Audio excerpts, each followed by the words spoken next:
All right, and a pleasant good morning to you coming from the sports betting capital of the world, Las Vegas. This is Ramon Scott, and welcome to Night Moves here on the Tony's Picks YouTube channel here for uh, Thursday, March the 12th. We got so much sports action here today. I don't know where to begin with our card here today. We got a huge NBA card, big NHL card, and there is some college basketball apparently today. So look, we'll have to just kind of take it easy with the college basketball. Let the games maybe speak for themselves, but we got to whittle these teams down a little bit in some of these big conferences. So we'll try to talk a little college basketball, but we got a big slate of games, all the conferences, all the big conferences in quarterfinal action. So just a lot of games, and we'll, like I said, we'll let the kind of the games play out, and then we'll start to pick up some of the coverage. I'll still look at a few games today, but maybe we'll let our premium picks do the talking over there, and we'll let you do the talking in the chat.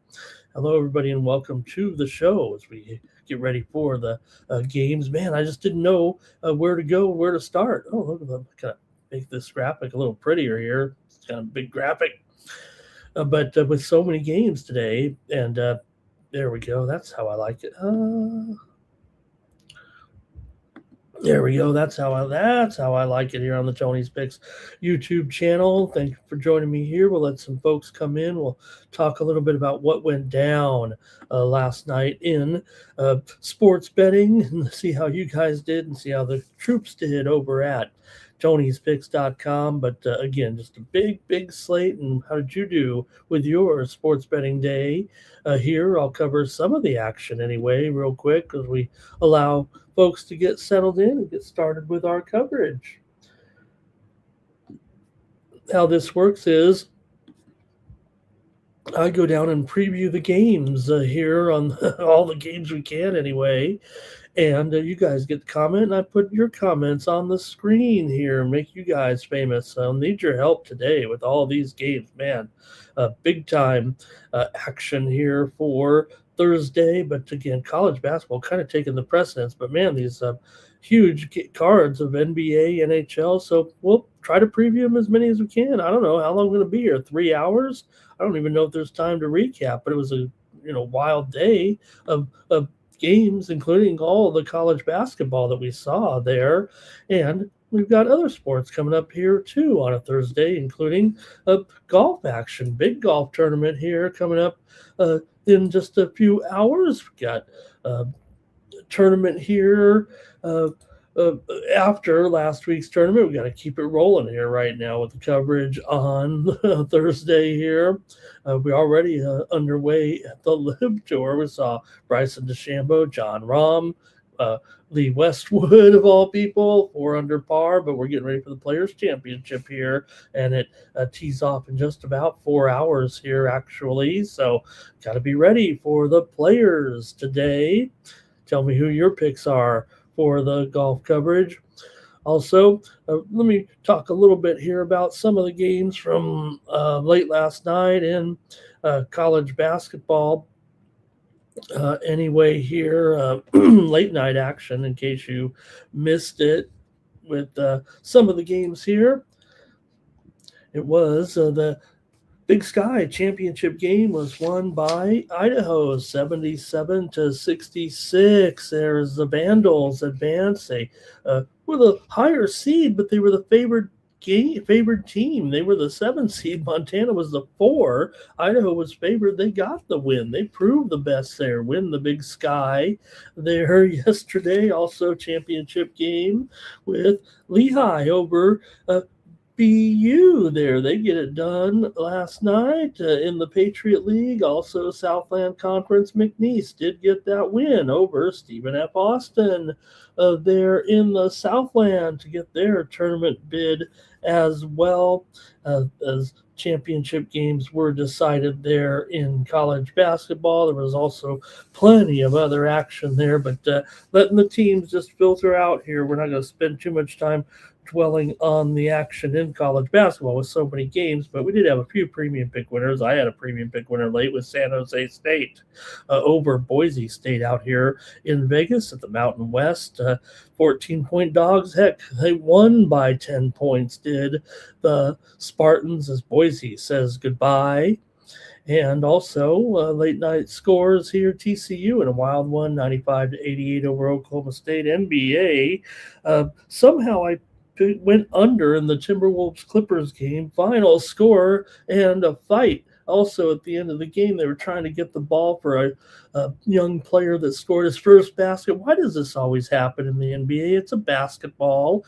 I guess there's some, you got to have an official take the ball or, you know, Wolves were, I don't know what went on, but they tried to get the ball for one of their players. It was 153 to 128, and a little kerfuffle there at the end of the game, and the Timberwolves and the Clippers. But the Clippers, like I said, just watch out on some of these games right now. We talked about that big score there, but the points are piling up here in some of the NBA games right now. Yeah, there was a few unders in there yesterday. And hey, on Night Moves, we did have some winners. Cavaliers and Magic game to go over. We also had the Pelicans here on Night Moves. We had the Knicks and the Jazz game to go over yesterday. We had the Hornets and the Kings to go under. And we had the Denver Nuggets over the Rockets. And we had the Clippers over the Minnesota Timberwolves. The reason why I mentioned that, those winners here on Night Moves, is because there were 6 games and we won them all. So hope that's why one of the reasons you're joining me here on the show tonight. You can go back and watch it if you don't believe me.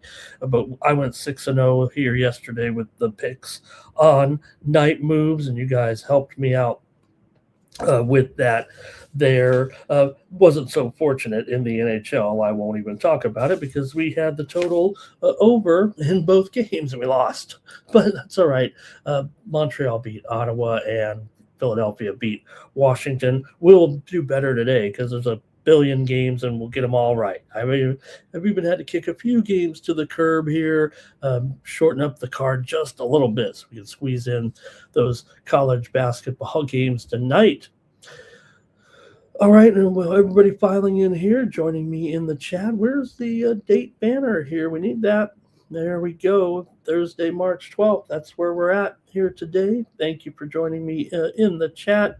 And we'll probably just get it rolling here right now. No reason not to. I like to do my little roundup here of some of the games, but I just don't know if there's enough time here right now. I guess out of the major headlines, Trey Hendrickson signs with the Ravens after the Max Crosby situation fell through. I don't know if they were going to be going for him without that situation. Maybe they were. Those things take time, but Hendrickson goes to the Ravens is kind of the big signing there on Thursday. The report on Crosby was doctors reviewed his MRI on his left knee and just was concerned with the cartilage wear and tear in his long-term health. So their big picture, according to Ravens GM DaCosta, was to trade for Max Crosby and sign Hendrickson for a bookend defensive lineman. But, man, that seems hard to fathom in today's NFL. But still, there are, talks that the Raiders can try to figure out what's going on with all that salary cap information there and how will they manage that situation. So, all right, thanks for joining me here. We'll get going right now with the show. Like I said, there's just no time to waste with a card like this today. But the only other thing I really want to discuss here is the World Baseball Classic. And, oh, man, the U.S., they ran out of pitching there, but still advance here as Italy rolls again last night over Mexico, 9-1. Aaron Nola, 5 innings, no runs, and Vinny Pasquantino ready for a big season. 3 home runs for Team Italy. Is Team Italy the long shot that you want to get on here with 20-1? They've got the espresso in the dugout. Will more teams use espresso in the dugout come regular season? Will coffee be the drink of the major leaguers in the dugout? Also, Dominican Republic over Venezuela. Fernando Tatis Jr., another home run, 3-run home run. The DR had 4 home runs, still beat a game Venezuela team there 7-3 in that one. So the World Baseball Classic kind of getting wrapped up there in the group play anyway, and ready to move on to the knockout stage. We do know the next matchups here on Friday: Korea, Dominican Republic, United States, and Canada.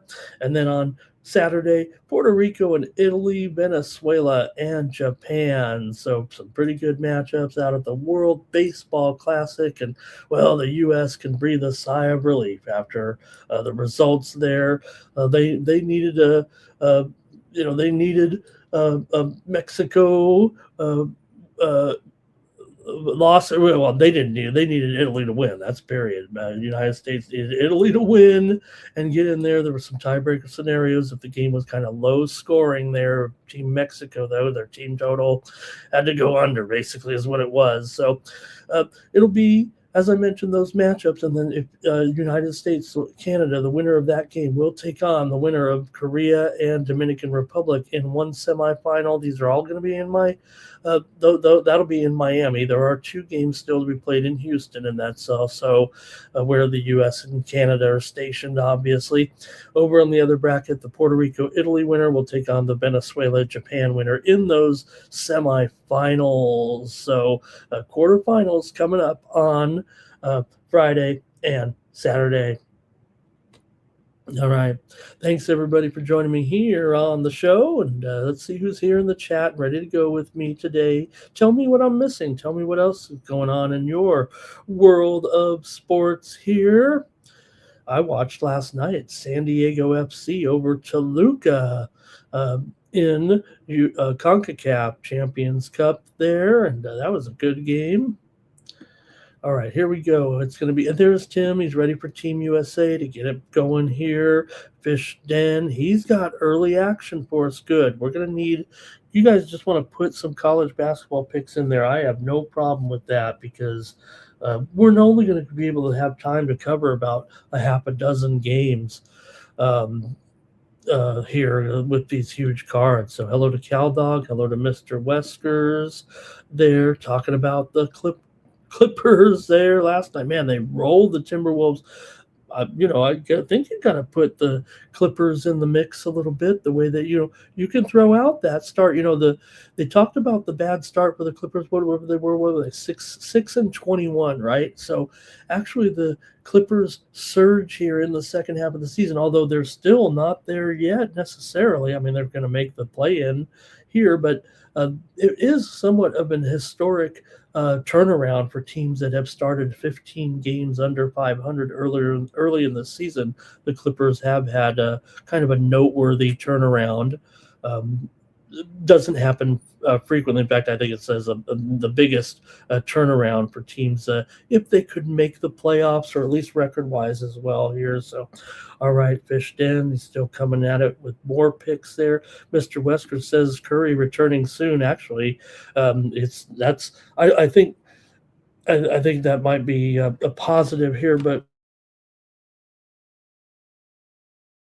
right now it is in the news that he will be returning soon. He'll be returning now in 5 more games. It's actually not returning soon.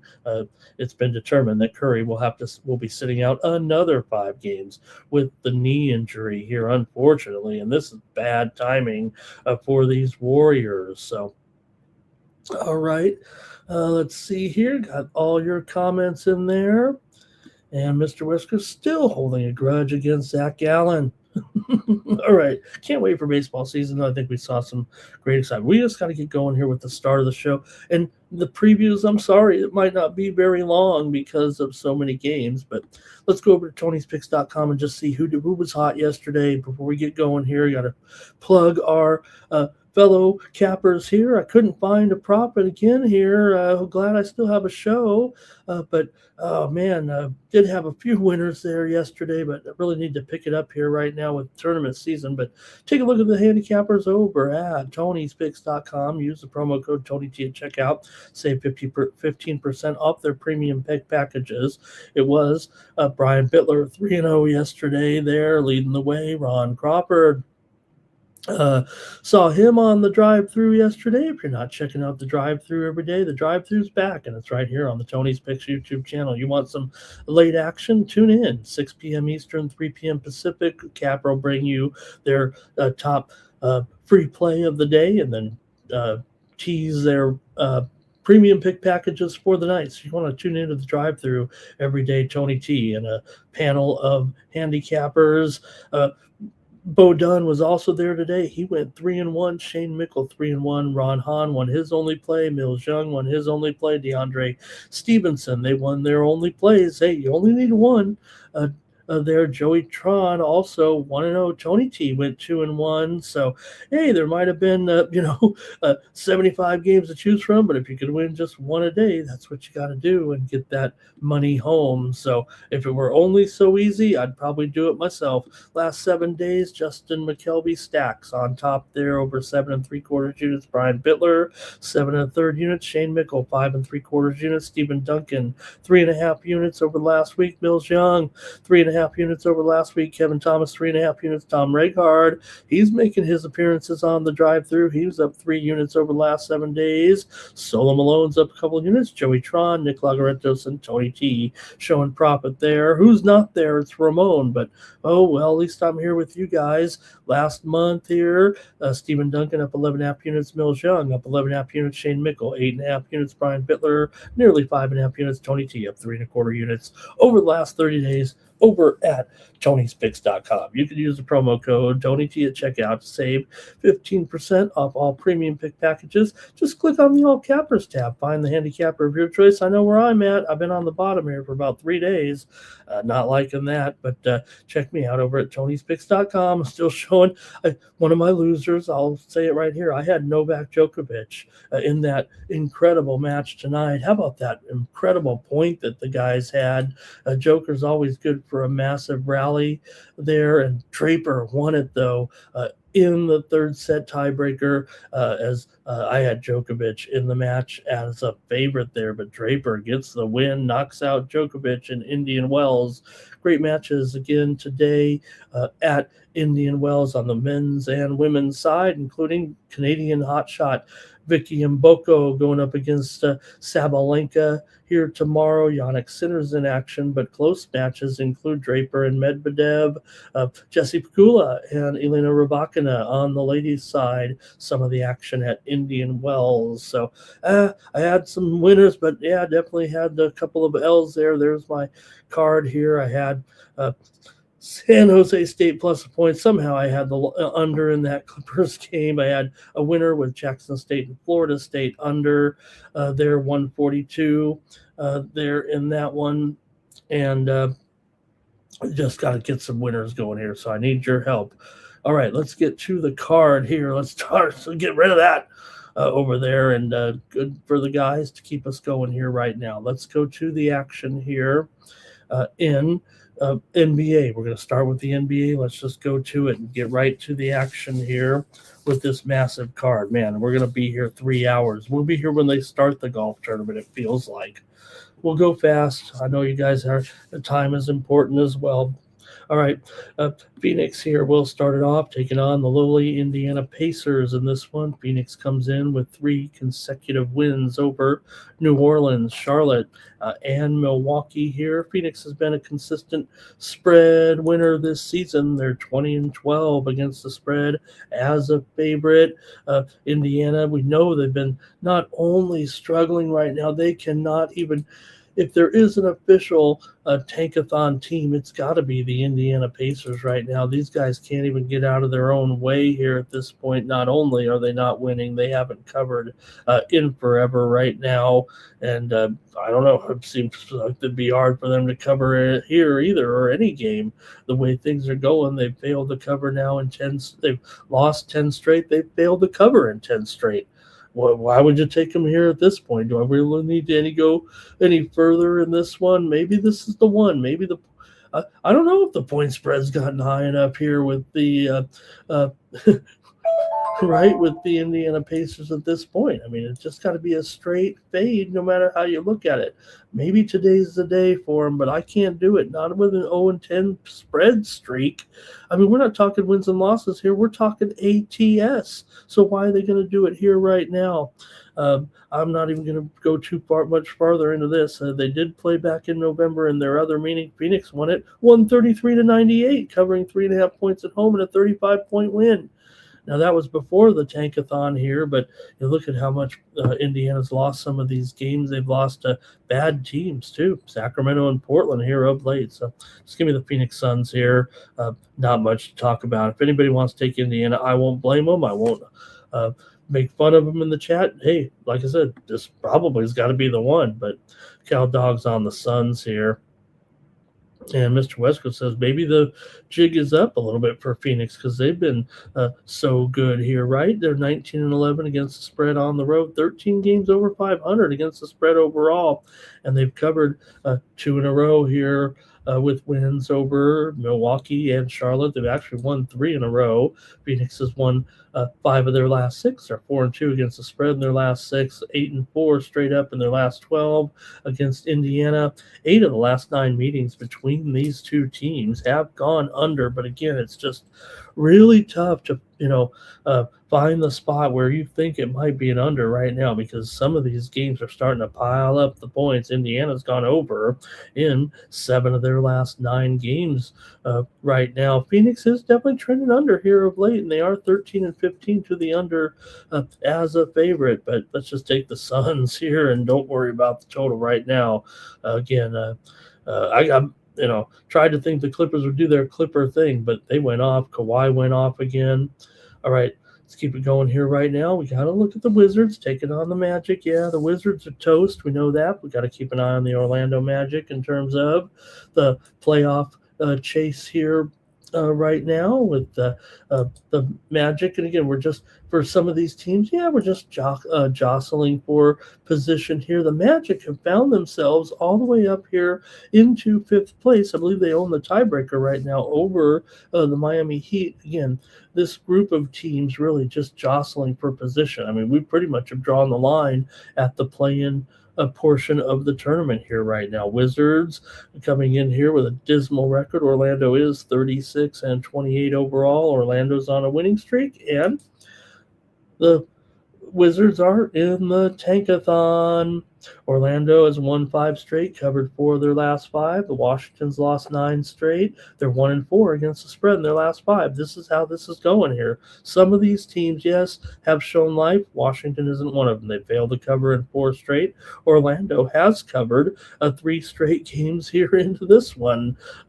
Despite some of the, they played some good teams. They played some bad teams. They played Washington just 9 days ago, and they beat them 126-109 as a 16-point favorite. Got the money at Washington. So is Washington getting enough here at 14.5? I don't know, but I'm taking the Magic here in the tankathon in this one. Give me the Magic minus 14.5. That's all I can do.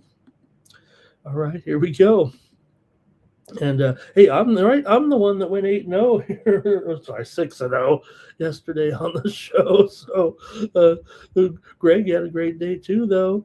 And I'll figure with some of these spreads, why did I pick the premiums as the free plays here on the show? All right, let's see here. Mr. Wesker's liking the Magic there. He had them earlier. Yeah, don't forget, they're on the back-to-back there. We had them there in the win against Cleveland there, obviously, yesterday. Is that the one I had? Oh, no, I had the total over here. No. I'm trying to see. I had Magic and the over. So, all right. Mr. Cal Dog, let's see here. Cal Dog's on the over. And Mr. Westbrook says that's certainly a lot for the Magic here. But again, I think the Wizards are in the tankathon, and I'll take Orlando here to roll. All right, we're going to keep it moving here. Night moves and go to the next one here. Like I said, we're not going to do a total breakdown right now. Philadelphia taking on Detroit here, and look, too good. teams that are going to be heading to the postseason for sure. And with this one, yeah, the Sixers are bumped. They're the team that's tumbling here, as kind of predicted, right? They've fallen down kind of to eighth place right now. Look, they're in. They're in the play-in. And remember what I said about the play-in. You really want to be at least in seventh or eighth. I've been preaching it here for the last 2 months because the 9 and the 10, really, they never go through. They never go through. Trying to recall the stats. I'll get them for you here, but ever since the play-in's been going on, it really got to be at least in eighth place to even have a chance. I believe the percentage is almost reflective of the positioning. Like 10 has no chance, 9 barely has a chance, 8's got a shot, and 7, has a shot as well. So then you want to get in there and get in that top 8 if you can. All right, Detroit finally snapped their losing streak. Last time out, they beat Brooklyn there a couple nights ago, 138-100. Maybe a little revenge there in that one for the Detroit Pistons. For Philadelphia, meanwhile, they are coming in off of a win over Memphis, 139-129. Philadelphia continues to be a decent a team on the road, 20-10 against the spread. It's kind of the thing they've done here well, despite tumbling in the standings here. And again, it's basically because that they've had some injuries here with Embiid trying to get back right now, but having a tough time currently. So if anything, if you had we didn't look at the injury report in those other games, but here you still have Embiid out and Maxey is out, and it's not good. The news wasn't good we got today that Maxey is going to miss extended time with that broken finger, I guess it is. So that is a bit of a factor here for Philadelphia, and awkward timing for sure. LeVert is doubtful here, but it does look like a pretty positive situation for Detroit. It's just a matter of are they laying too much here still to a team against Philadelphia who are missing such stars, I think, here in this matchup. So, all right, let's maybe hear from you in the chat with this one, and we'll take a look and see what you have tonight with the game between Philadelphia and Detroit here right now. Let's go to the chat in this one, then I'll make my pick here. All right. And, nothing. Okay, nothing from the chat in this one. Oh, I agree, chat. This one's pretty tough, given the circumstances, I guess, here with the game because of what we know about Philly's status here right now. These two teams did meet back in November. Detroit won twice, 111-108 at Philly, and they also won 114-105 at home. So Detroit has won both meetings so far this season. Detroit is just 1-4 straight up and against the spread in their last 5. They've definitely had some issues here, but they've taken advantage of a Philadelphia team that has lost 4 of its last 6, 1-4-1 against the spread in those 6 games. Philadelphia is 9-4 against the spread their last 13 against Detroit, but Detroit might be looking for a confidence building victory, at least here in this one. Detroit currently 3.5 games ahead of Boston. That works here right now. And like I said, Philadelphia, they're going to be able to hang on here and get into the postseason, but it's just a matter of where they're going to be in that, probably in the play-in tournament, because they've been going downhill right now. So all right, I'll go ahead and take the Detroit Pistons here right now as my play. I'll think that they'd like to get one off their shoulders here after that dismal run. They did just win over Brooklyn by 38 points, and I'm going to try Detroit here over Philly in this one. Detroit is just 23-29 against the spread, but we'll see what kind of lineup the Philadelphia 76ers end up having to put out there on Thursday night, given the injury situation with the teams here right now. I guess they'd have to be going with Barlow in there, and I'm sure Bona, but I think Bona also might be on the injured list too here, at least on the report. No, he is cleared of the report. So Keyshawn George is out. Bub Carrington is questionable. Oops, wrong game, wrong game. Let me see. Bona is on that report. Sorry about that, gang. Bona is questionable. Oubre is out there for Philly. Okay, so I'll take Detroit here.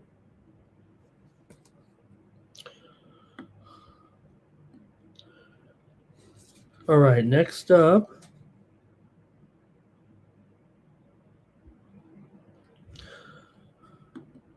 There we go. Then we got okay. We did get Pistons first half. Thank you. I wanted to see if we can get a pick in there. Mr. Wesker says Sixers have been melting down all year. All right, next up.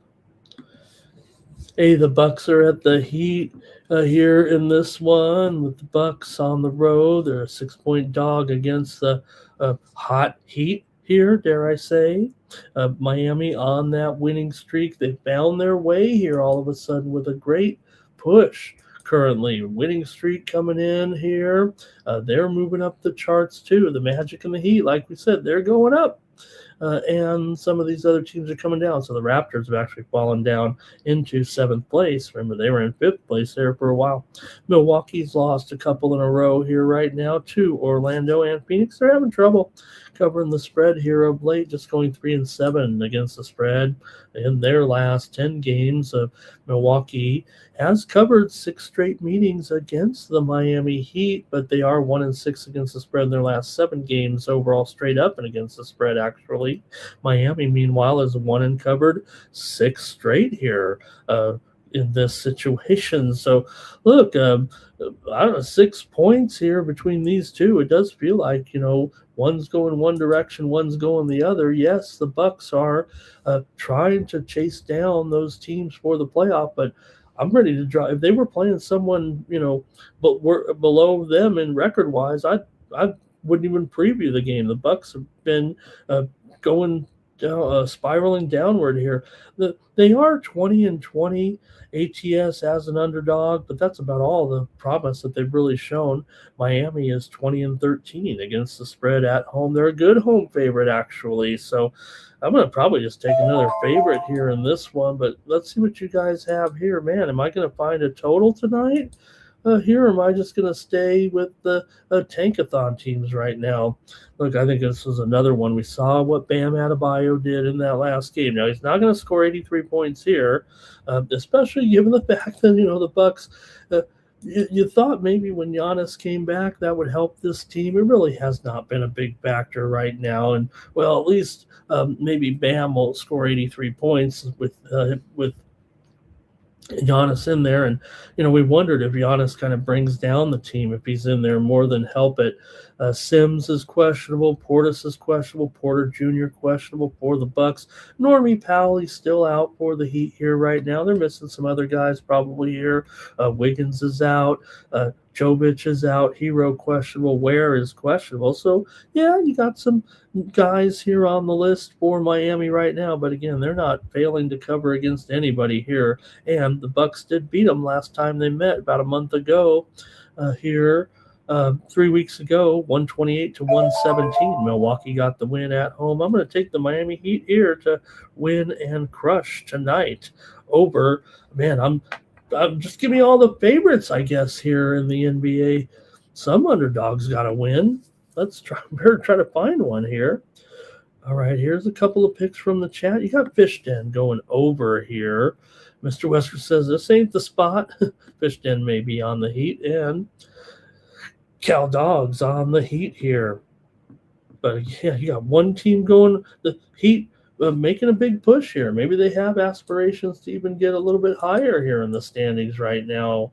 The Heat, like I said, in 6th place. They're actually a game back of the loss column to the Magic, and that's the difference between the two. It's in a win percentage here right now. But the Magic have won 5 in a row. The Heat have won 6 in a row. The Hawks have won 7 in a row. The Hornets, we know how hot they've been. Yeah, they had a loss there the other day, but they came back and they've won a couple of games right now as well. So just a real interesting scenario there in the Eastern Conference.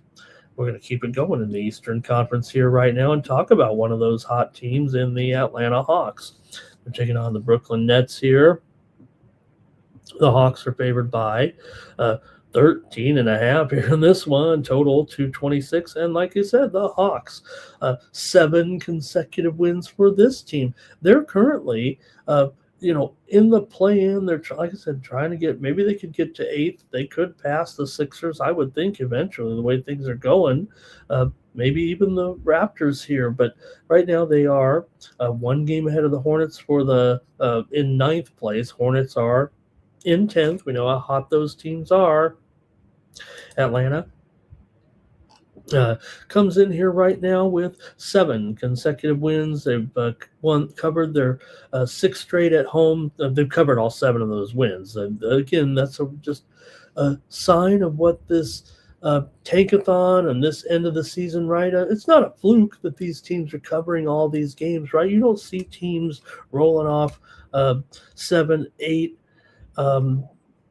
consecutive covers in the middle of the season. Sure, you're going to get outliers, and one team will be hot and maybe another one. But when you have 3, 4, 5 teams not only winning all their games but covering, and then you have the same thing going the other direction, that's the problem in the league right now. Brooklyn comes in having won just 2 of their last 11 games overall, and they're 3-10 against the spread in their last 13. Now, Brooklyn is 9-2 against the Hawks, against the Hawks against the spread in their last 11 games. That is certainly something to consider here. Anyway, just given the circumstances, right? Look, if we're trying to find one team to do it, Brooklyn's had a few covers here of late. I don't know if they're a tankathon for sure, but they beat Memphis and they beat Detroit, even though Detroit came back and kind of nipped them there. Still, Brooklyn just 25-35 against the spread as an underdog. So let's hear from you if you want in the chat. In this one, Atlanta's gone under in 7 of their last 10. Brooklyn's gone over in 6 of their last 9 games.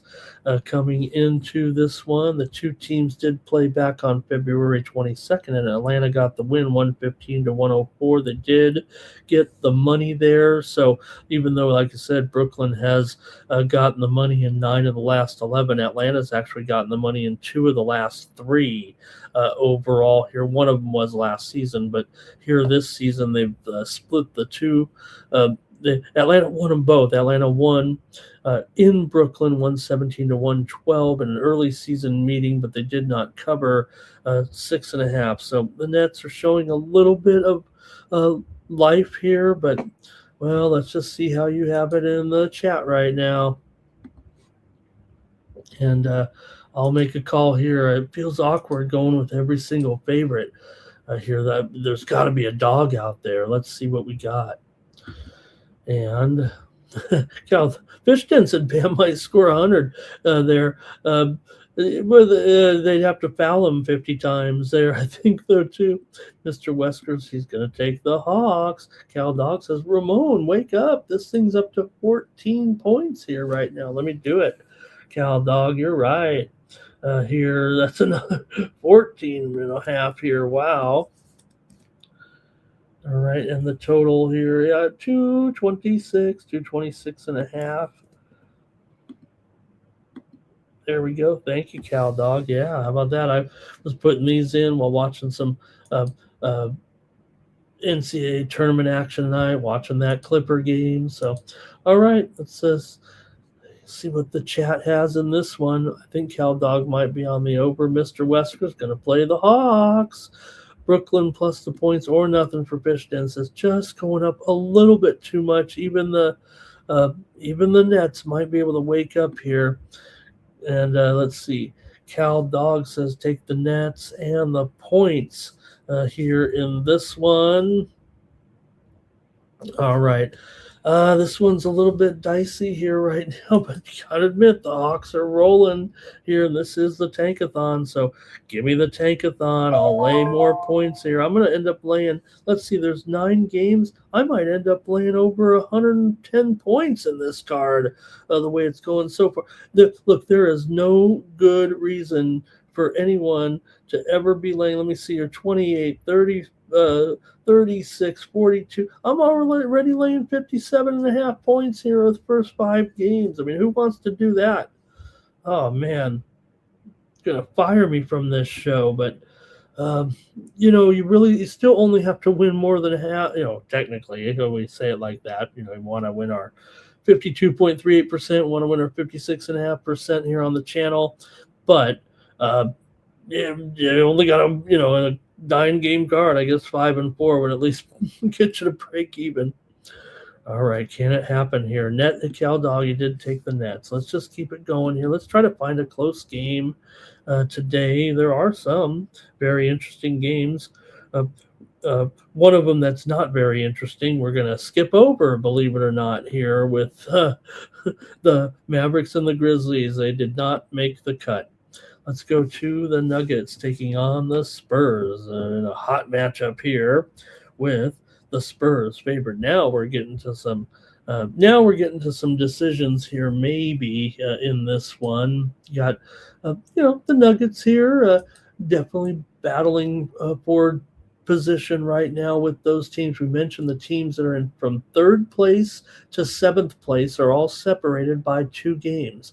The Nuggets are in 5th place. There's nothing to stop some of these teams from working their way up. It's going to be hard to catch the Thunder and the Spurs. The Spurs are 2.5 games back of the Thunder.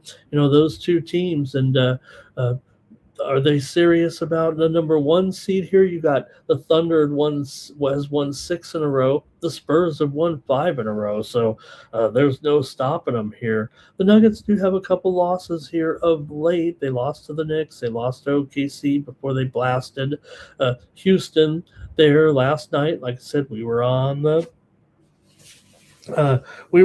Nuggets here there with that one on night move. So let's see what happens, though, this time. Man, these guys are both teams good, solid covers this season. The Nuggets, too. I mean, the Nuggets are 22-13.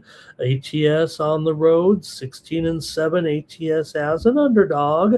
Spurs, meanwhile, 18-12 against the spread at home, 37-27 against the spread overall. And don't forget, yesterday the Nuggets are on a back-to-back. Just played against Houston there at home. Now it's not a far trip, but they got to play on the road against elite San Antonio here. So San Antonio's won 9 straight games at home. They've covered 4 of their last 5 overall. Denver is just 1-4 straight up, 1-5 against the spread against the San Antonio Spurs in the last 6 meetings. This year so far, the teams have met only once, so we're going to see these guys play again. San Antonio won at 139-136 as a dog at Denver here. So can Denver on a back-to-back here? I don't want to feel like I just got to take a dog just to take a dog because, the Spurs are hot. And maybe, just maybe the Nuggets, they're like, hey, we got the road win. We know playing those Spurs are tough. They're certainly motivated here. Wemby is questionable in this game. That should be something to keep an eye on. He does have an ankle turn. Here, Waters is questionable. Barnes is questionable. Watson has been out there for the Nuggets, but really that's all they show on their injury report. So another, at least some intrigue here with the game, just because of the fact that we've seen obviously Denver playing pretty well here, even in the loss to Oklahoma City the other night. They did cover in a 129-126 loss, getting 3.5 there, although they were rested in that game. And so does that make the difference here? The Spurs, they just beat Boston, remember, the other night, and they beat Houston before that at home, 145-120. You could equate Houston to Denver right now, at least if you look at it, in the standings anyway, right? So you want to take the Spurs again here? All right. San Antonio is 21-27 to the under as a favorite. San Antonio has been a little bit of an under team. It does feel like this one might have a little bit more intensity here, but 236. What's going on here? Denver 25-10 to the over on the road. Denver's gone over in 9 straight road games. Oh my goodness. 5 of the last 7 meetings between the two teams have gone under. Is it too high? Let's hear from you in the chat. These are interesting games. All right, here we go. Cal Dog's the only one here. He says he's going to take the Spurs. He's going to buy them down a little bit. Cal Dog likes to buy about 1.5 usually, so maybe -3 here for the Spurs here in this one. I'm going to take the under here in this one and say that they've just got it a little bit too high. There's no doubt. Man, like I said, that is an incredible stat if you think about it right now because of the way Denver's playing and what their goals are. But just to see that Denver has gone over in 9 straight road games here, wow. But I'll go under in this one here on Nightmares. And I don't want to go under in too many games here, it feels like at this point in the NBA. But at 236, I'll try it, but man, it's going to be certainly close to that number, especially the fact that, these guys played to 275 earlier this season, but we'll see how it goes down. All right, man, very interesting. You want interesting? I got an interesting game for you here. Let's talk about 2 top-rated contenders here with Boston and OKC. This is the Amazon Prime game of the night. And you've got the Thunder. They're on the winning streak here. Boston certainly has done well, and their story is all, to me, right now about Tatum being back in the lineup and where they stand currently in the chase here right now, trying to catch the Pistons, I guess. The Knicks are only 2 games back of the Celtics. It might almost be just as important to try to hold the Knicks off here right now. Boston is coming in off of a loss to San Antonio, 125-116 on the road here. So look at this road trip here. They did beat Cleveland, then they played San Antonio on the road and did get beat.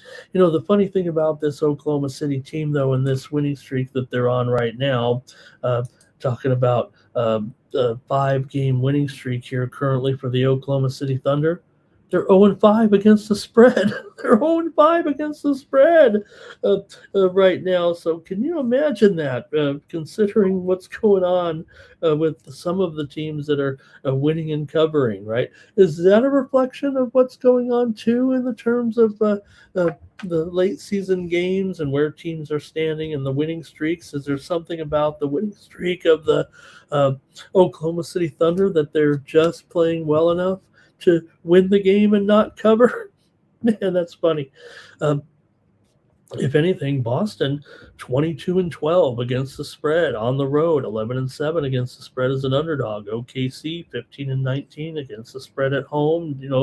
Subpar covering numbers, and Boston still a very good cover here right now. These 2 teams have not yet met this season, so they're going to meet one more time here back in Boston. Boston is just 1-8 against the spread against Oklahoma City. How more peculiar can this get right now? Oklahoma and Boston have gone over in 8 of their last 9 meetings here, but if any game, you like I said, you've got a lot of games here with high totals. The 2 games that are kind of the low totals, right? Philadelphia and Detroit, Boston and OKC here are kind of low. Those are low totals, considering the way we're seeing the scoring right now. So this one does feel like we're going to see some effort from these teams here tonight. But Boston still covered 9 of their last 12 overall. Just peculiar that they have not been able to cover any games really against Oklahoma City. The only time Boston has covered against Oklahoma City basically in the last 5 years was back in April of 24. Boston won at home 135-100 as a 12-point favorite. Let's see what you got. Man, very interesting. All right, here we go. Fish Den likes the under in this one. He's got a little parlay with it there. Cow Dog says, take the Celtics. And Andrew says the Celtics will be able to catch here. He likes them to catch the Detroit Pistons here and get that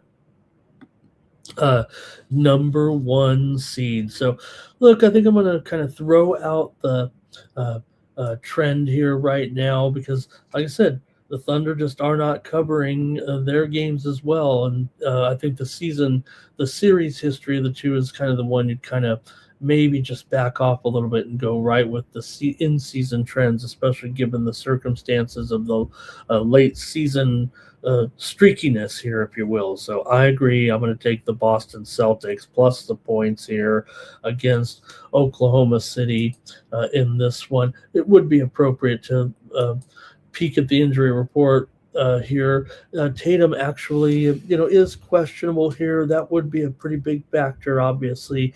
Derek White is questionable. That knee is bothering him for sure. Vucevic is out. Pritchard is probable. But for Oklahoma City, Chet is probable here. Let's see. Also, Hartenstein, though, out. And Brandon Carlson is questionable. So, hey, it's a good game for sure right there. But, both teams are in, so there's always a chance that, team could have an off night and get blown out, but still got to roll with the Celtics right now with the Thunder, that incredible streak of winning every game here over the last 6 games, but yet not able to cover. That's incredible. 6-0 straight up, 0-6 against the spread. I will say this, they were laying some big points in there, but the game against Denver was only 3.5. The game against the Knicks 4.5. So they won and didn't cover the tight games also. All right, we've done a nice job here. Get quick timing here with the card, but just so much intrigue. Okay, the Lakers are not favored by 105 points, although maybe they should be. It's funny that the Lakers, we talked about it there yesterday, especially, because I said that when Luka and LeBron are on the court together, that they do have some really standout numbers that would kind of belie what people think about these guys when they play together. But on the contrary, like we said, the Lakers are 10-2 without LeBron in the lineup. So we'll see today. Now, look, he's kind of just, injury management a little bit. It feels like it is a hip injury for LeBron. He is questionable in this one. Marcus Smart is doubtful. Kleber, questionable. Jackson Hayes, questionable. But for the Bulls here, they've got a bit of a laundry list here. Yabusele, questionable. Okoro, questionable. Patrick Williams, questionable. Sexton, questionable. Simons is out as well. So the Bulls have their own set of problems here. They're 11-point underdogs in this one. The total is up here to 234. We've seen some of these totals here right now. I mean, if you see a move like this, you almost better just jump on it now. It feels like both teams are going under here big time of late, but the matchup may not reflect what might be expected here. Like I said, the move is clearly to the over here. 8 of the last 9 meetings between the two teams have gone over, but Chicago's gone under in 7 of 8, and the Lakers have gone under in 5 of 6. The Lakers are 6-1 straight up and against the spread in their last 7 games. Chicago just 3-13 straight up in their last 16, but 4-1 against the spread in their last 5. I mean, we kind of left Chicago for dead for sure, but they have covered a few games of late. I think if they had to be realistic and looked at the standings, they'd see, that they're 6 games back of the play-in right now. So maybe they think there's some signs of life in there. The Lakers, if uh, you know LeBron and Luca are in there. Hopefully, Luca's not. Was reading some story about Luca's divorce, and maybe he's going to take it out on the rest of the season, or maybe he's bummed about having to share his money. I don't know, but let's see what you have here in this one between the Bulls and the Lakers. And again, these teams are kind of going under, but when you see a move like that overnight, you almost think it's going to be a higher scoring game. The Lakers won the first meeting in Chicago, 128 to 118. They were able to get the money. It did go over in that game, so I'll take the over here. I don't have enough totals. I'll take the over in this one with the Bulls and the Lakers. I won't get burned like that Clipper game, I think, last night. But no doubt these two are putting up some unders here of late. Maybe the numbers are a little too high, but I'll try the over in this one with the Bulls and the Lakers. And some comments in the chat as well here, I think. Hello to Andrew K. Says when LeBron's in street clothes, the Lakers get it done. Also, Timmy might be on the under here. And Cal Dog's on the under. Want to say hello to Yusuf Kashab in the chat. Good to have Yusuf here today. Hey, Richie Rich is stopping by. He says the Lakers play better without LeBron in the lineup. The record would say that they do. That's just, I think, the bizarre thing about that here, right? But still, like I said, the statistics say, and I'm just talking about the metrics of the scoring prowess and the overall offensive production when those two guys are in the lineup together, it is off the charts. It's just that we know the defense lacks a little bit sometimes when the combo is in there. All right. Yusuf said, did he like the Suns? Yeah, we took the Suns today to roll over the Pacers. I want to say hello to Moon Man. Moon is here. He's got the over with me in the Laker game. All right. I think that's it for the NBA, you guys. And with this busy schedule, we can't spend too much time on it, but good to get all those games in here right now. Here. Okay, look, we're going to go to the college scene today, and I've only got 5 games on this card because there's a huge NHL card. And again, I think in the colleges right now, we are into the conference tournament, mostly quarterfinals here. So we've got a few days where these guys are going to sort things out here, and we'll be previewing the better teams going on. I hope it's not too short of a card for you guys here, but I've mostly just picked late session games here on Thursday. So we're just going to preview a handful of games. I love college basketball, and we have been here all season long, previewed many teams many times, but we're going to look at late after, just the best games from the late session here of the card. So let's get it going here right now and take a look. Again, most of these are going to be night games from tomorrow's card. There's a big day slate. I get that. We'll whittle it down over the next couple of days, but pretty much every conference, you're looking at the 4 games at each site here. So, enjoy those, and hopefully if you want to throw your picks in there, that's fine. I'm going to start with the late card, 7 p.m. Eastern, 4 p.m. Pacific with BYU and Houston. Here in Big 12 action, we're in Kansas City for the Big 12 here. Both teams come in here riding 3-game winning streaks. BYU's the 10 seed. Houston is the number 2 seed coming into this one. earlier matchups here in Kansas City, Iowa State and Texas Tech, Central Florida and Arizona. The late matchup is TCU and Kansas. We do have that one previewed. Like I said, we're previewing major conferences, top games here. That's what we're doing. All right. Hopefully that's okay. But let's get into this one with Houston. Like I said, they're on a 3-game winning streak right now with wins over Colorado, Baylor, and Oklahoma State to close out the season. Their ATS look like a stoplight with those, with 1 win, 1 loss, and 1 push. But Houston is 11-13 against the spread as a favorite. BYU 3-5 against the spread as an underdog here. These two teams did meet just one time this season, and it was Houston winning in Provo 77-66 as a 1.5 point favorite in that one. Houston was able to get the road win between the two teams in that game.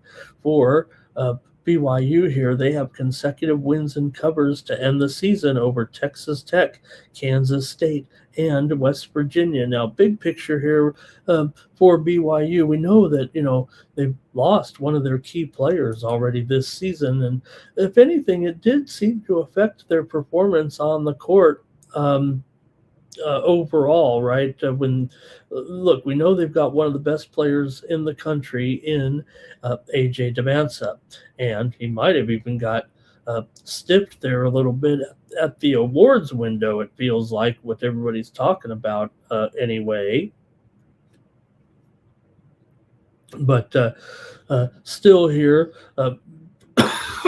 pretty big underdog in the matchup here, considering that they're starting to play pretty well right now. Now, like I said, Houston did get the win and cover at BYU earlier. We know Houston can be very, very tough and very, very good kind of in this role. But let's see if what you guys think in this one with the BYU and Houston here at 7 p.m. Eastern and 4 p.m. Pacific time here in Kansas City. BYU is just 6-12 against the spread in their last 18 games overall, and they're just 1-7 straight up against the Cougars in the last 8 meetings, and 1-6 against the spread overall. So this team does give them a problem. However, Houston is just 1-7 against the spread in their last 8 games overall. That despite the fact they've won 16 of 20, they're usually just favored by too many points. Houston has gone under in 8 of their last 11 games. They're 10-15 to the under as a favorite. BYU mostly trends a little bit over, 18-14 this season. However, as an underdog, just 4 overs and 4 unders for BYU. So we're in Kansas City. We're not in Provo. So let's see what you guys have though in the chat in this one between BYU and Houston. With with Houston, considerable favorite here. In fact, let me look at this. I think it's actually gone up to 9.5 in this matchup right now. Let me see here. Yeah, looks like it, right? 9.5 or so. I think we got to update that. 9.5, 147.5 there. Maybe it's 9. Let's see here.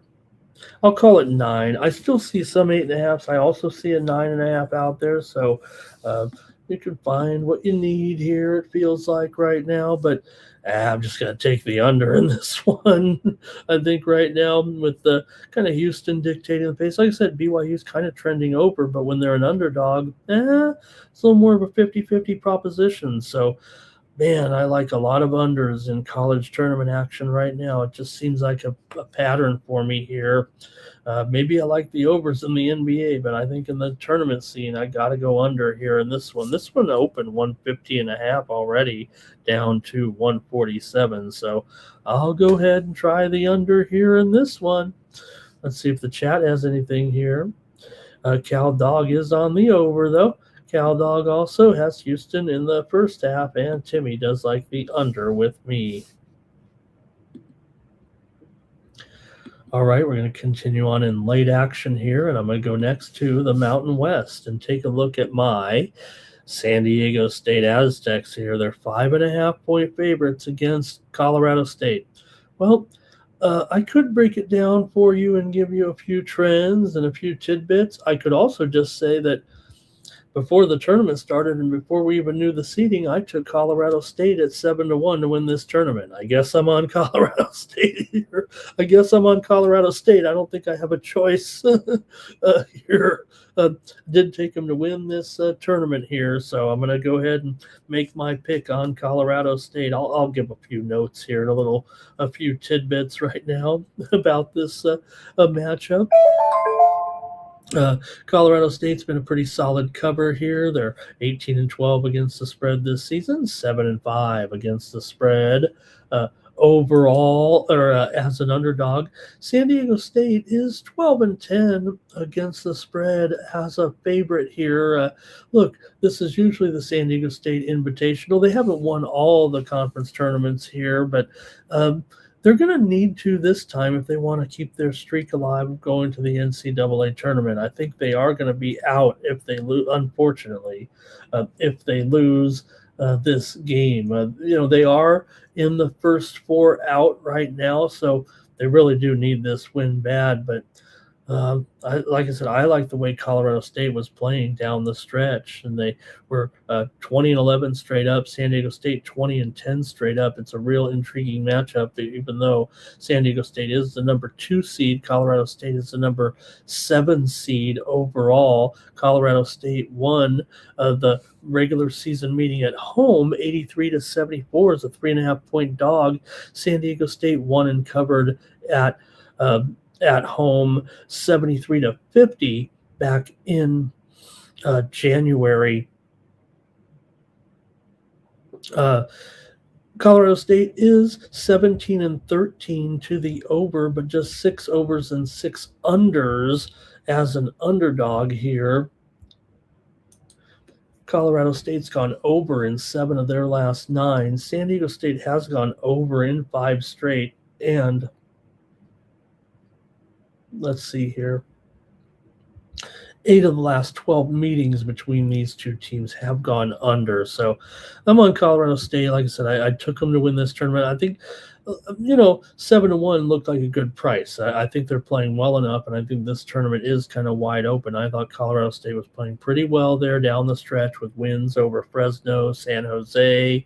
They beat Fresno twice. Ironically, didn't cover as favorites in either of those games, but they did beat one and covered on the road at San Jose, one and covered in the pit, which I don't know, isn't really saying much. The New Mexico did lose a few home games here down the stretch at the pit, but okay, let's see if there's anybody in the chat here. I'm getting ready right now here.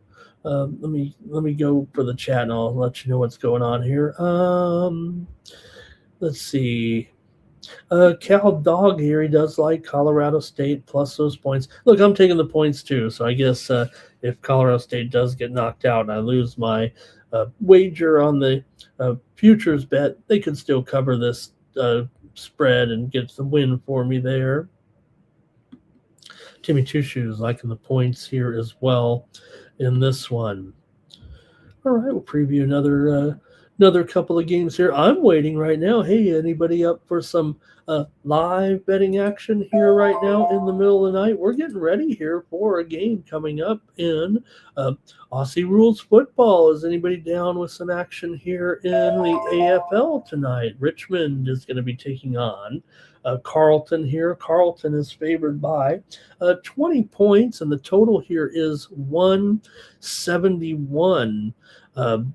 In this matchup, Richmond and Carleton here coming up, a little AFL action if anybody wants to roll with me here in this one. And you know what, I'm going to end up taking the Carleton Blues here. I'm going to lay 20.5 points. We're early on in the season here. We're just getting the season started actually right now, so see what you think though. Maybe if you like I said, what's the over under? 171 here in this one. I would have to go under. I'm going to have to go under. So I'm going to take Carleton minus 20.5, and I'm going to go under 171.5 for my pick if you're interested in doing a little. It's going to be on here, I believe, on Fox Soccer Plus here at the bottom of the hour here with Carlton and Richmond live Aussie Rules football. If you want to roll with some action here while we go over the picks here in the NHL coming up. But I got a few more college basketball games right now. Let's keep it rolling let's go to the ACC, with Clemson taking on North Carolina here. ACC action. Good game, good matchup here for sure with Pick'em. All right. And let's see what you think of this one here in the ACC on Thursday night. Man, I've got so many sheets. I don't know what to do with them all. Okay, this is the final game of the night. They're playing in Charlotte. So, yeah, maybe a North Carolina crowd. We know Clemson will bring some folks too here. Total 140.5 or so in this one. Carolina the 4 seed, Clemson the 5 seed. Other matchups in the ACC include NC State and Virginia getting it going early, Louisville and Miami, Florida State and Duke here in the ACC. We know that action there got underway with those first round matchups here on Wednesday, and we did see NC State dust off Pittsburgh there for sure. We saw Louisville over SMU. So we did have the winner here on Night Moves, remember, in that game on the under yesterday. And we also had the winner in the Wake Forest Clemson game under yesterday here on Night Moves as well.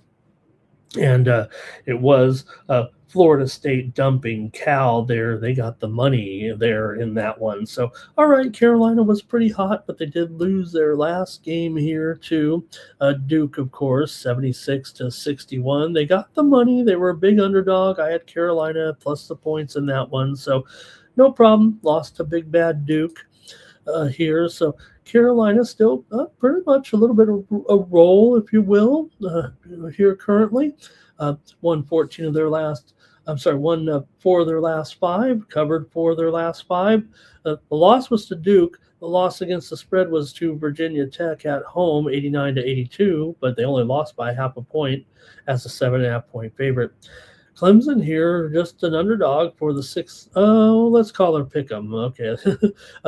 Carolina 18-13 against the spread overall. Clemson 17-14 against the spread. These two teams did meet back on March the 3rd, just 9 days ago. Carolina won it 67-63 at home. They were a 2.5-point favorite in that one. 10 of the last 13 meetings between the two teams have gone over. However, Clemson has gone under in 10 of its last 15 games. Carolina's gone under in 5 of their last 6 games overall. So let's see what you think here with this one, with Clemson taking on North Carolina here in Charlotte. Conference tournament play. All right. Carolina has won 15 of the last 20 meetings between these two teams overall. Clemson has failed in 4 of their last 6 coming in, but they've won 2 straight over Wake Forest and Georgia Tech. They covered against Wake at home by won by 9, covered 5.5. They did not cover against Tech at home, winning by 3 as a 15.5-point favorite. And before that was the North Carolina game. North Carolina also with wins here recently, wins and covers over Clemson, Louisville, and Syracuse. All right, let's see what you guys think in this one between North Carolina and Clemson here. Clemson is 13-18 to the under this season. North Carolina 14-17 to the under overall. Like I said, the teams do seem to be trending under. And, well, hey, I did go 2-0 going under yesterday in the ACC, so I think I'm willing to do it again here. Give me the under with Clemson and North Carolina. It might be my time of year if you look up and down the conference tournaments there and the over-unders, yes. There were some overs. There were a lot of unders yesterday. Cal Dogs on the Tar Heels. Timmy Two Shoes says, I got to take Carolina here. And Mr. Weskers, he's on North Carolina. All right, next up here, going to go with Oklahoma taking on Texas A&M. We got some SEC action here. We got some. Wait a minute, isn't this the Big Eight? Isn't this the Southwest Conference? What's going on here? We got OU taking on Texas A&M. Hey, we can still run out these SEC jokes here. Oklahoma comes in the hot team for sure. They are the 11th seed here, but they are currently on a winning streak, 5 straight wins and covers right now for the Sooners. A&M's won a couple in a row. Here with covers over UK and LSU. A&M's 18-13 against the spread this season, 10-8 against the spread as a favorite. Oklahoma 13-18 against the spread, opposite Texas A&M, and they're 7-10 against the spread as an underdog. Kind of points to A&M here maybe, but these two teams did meet twice this season, and A&M won them both and covered them both. They won at home 83-76. It's a 4.5-point favorite, and they won at OU back on February 21st, 75-71 is a 1.5-point favorite in that one. 7 of the last 8 meetings between these two teams have gone under, although Oklahoma's gone over in 7 of their last 10, and A&M's gone over in 4 of their last 6. A&M's 4-2 straight up in their last 6, 3-6 against the spread in their last 9 games overall here currently. Meanwhile, for Oklahoma, they have gone just 4-9 against the spread in their last 13 games against the Aggies. A&M's been a bit of an over here. They're 19-12 to the over overall, 11-7 to the over as a favorite here. Oklahoma, kind of a 50-50 proposition as far as over-under is concerned with these guys. But look at this total here, 160.5 here in this one. Pretty high for a situation where these two teams have been a constant under here. Both meetings this season did go under. The only over they've actually had here over the last 4 seasons was back in January of last year. It was 80-78 in favor of A&M at Oklahoma in a regular season meeting. But other than that, it's been, like I said, under city when these two teams have met. And will that be the case today? This total, has kind of held tight here. In fact, I'm showing it might even be a little higher here right now. Let me see.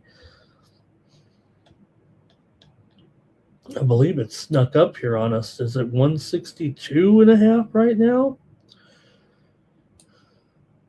I'm showing some discrepancy here between a few books. I'll call it 161.5. We are seeing a few books at 162.5 and a couple books at 160.5 and a few mixed in at 161. We did have the over yesterday on night moves with a winner there again. College, we did a pretty good job, I thought, right? Winner there with the over last night with South Carolina and Oklahoma, as Oklahoma obviously got that win and cover there. It was a pretty big move. It was a subtle move anyway on South Carolina there. And as far, let's see what I'll go to the chat. I'll just go to the chat.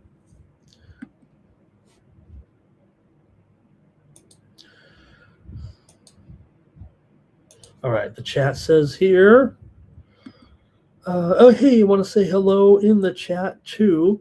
Jay's Rides and Shine. There, Jay. That I don't know. I don't want to be Jay's Rides and Shine. Are you involved in? Do you own car washes possibly? Or do you own maybe a detailing company? That sounds like a cool name for a business. Let's see here. Mr. Weskers is on the Sooners here.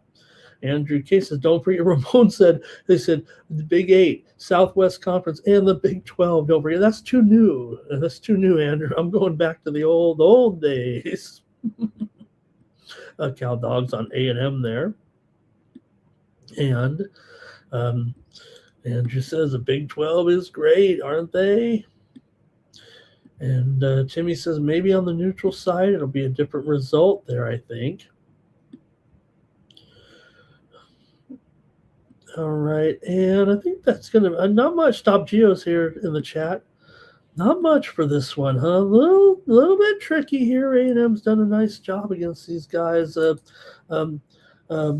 here of late, winning the games and covering the spread against these guys. It do seem like A&M does kind of have their number. I'm going to take Texas A&M here over Oklahoma at in Nashville. This tournament's in Nashville here this year.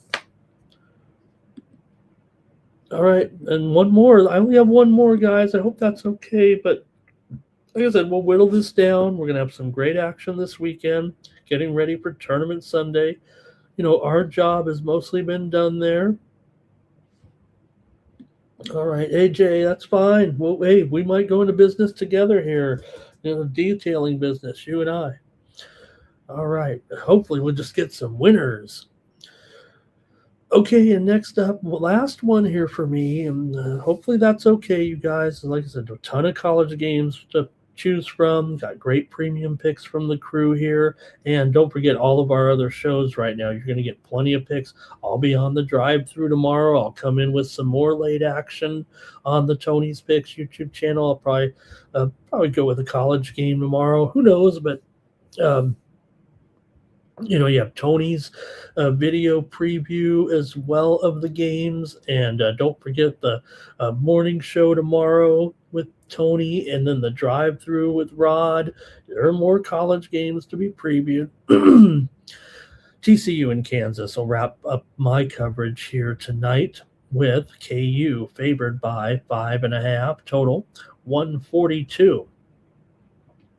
KU comes in ranked 14th. They're the number 3 seed here at 22-9. They've had some struggles here of late, especially when you're going up against this hot TCU team. They're on a winning streak here for sure right now, and hats off to these guys. The way they're going here is TCU might be the little bit of the talk of the tournament here. It feels like coming in with this strong streak here right now, a winning streak coming in, wins over Oklahoma State, Cincinnati, Texas Tech, Kansas State. They didn't cover in that game last night against Oklahoma State, by the way. It was 95-88. They were favored by 7.5. They just missed it by the hook. So I don't think I'm going to hold it against TCU. I'd still say they're a pretty hot cover coming into this one. But KU's been a good cover too. You know, you think of maybe, oh man, KU been overrated here right now, but they've been getting the money quite a bit this season actually. But TCU 8-2 against the spread as an underdog. They've won 6 straight, covered 5 of their last 6. Kansas is 10-5 against the spread in their last 15 games overall. They've won 11 of those games. Kansas has gone under in 11 of their last 15.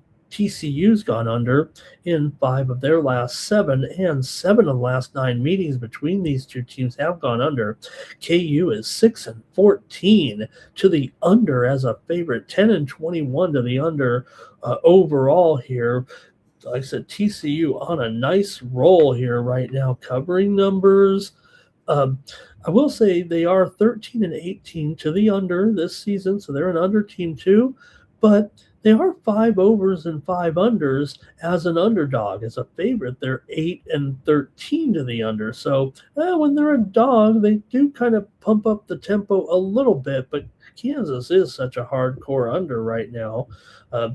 Let's see what you got here, though, with this one. I like what TCU's doing, and they've been covering against Kansas as well, although the two teams did meet back in January. They've only met one time this year. It was 104-100 in overtime. In Lawrence, they were 6.5-point favorites in that one. The total was 143. And by the way, going into, even though they finished with 204 points, they went 174 in regulation.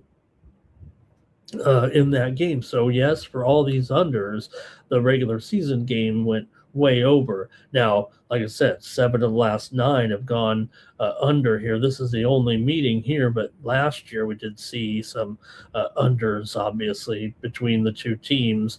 I think actually they might have went one over last year, 83-81 at KU. The Jayhawks won. I'm just going to take the points. That's what I'm going to do. Give me TCU here to keep this hot streak alive and cover the spread at least 6 points here against Kansas. And let's see what the chat says in this one. Timmy Choo Shoes likes the under. Mr. Weskers, let's see what he's saying there. He's talking. Wait a minute, Mr. Weskers. Hold on there. Let's see here. He despises TCU. Cal Dog is on Kansas. And Mr. West was talking a little SEC action there with that early game against Missouri in there. All right. And Mr. Wesker says he's going to also take a UConn tomorrow. I don't know, but was it this show I made that comment, or was it maybe another show? I said, I can't believe at this point in my life I like Bobby Hurley better than I do Danny Hurley, when for so many years it was the other way around, especially when they were players.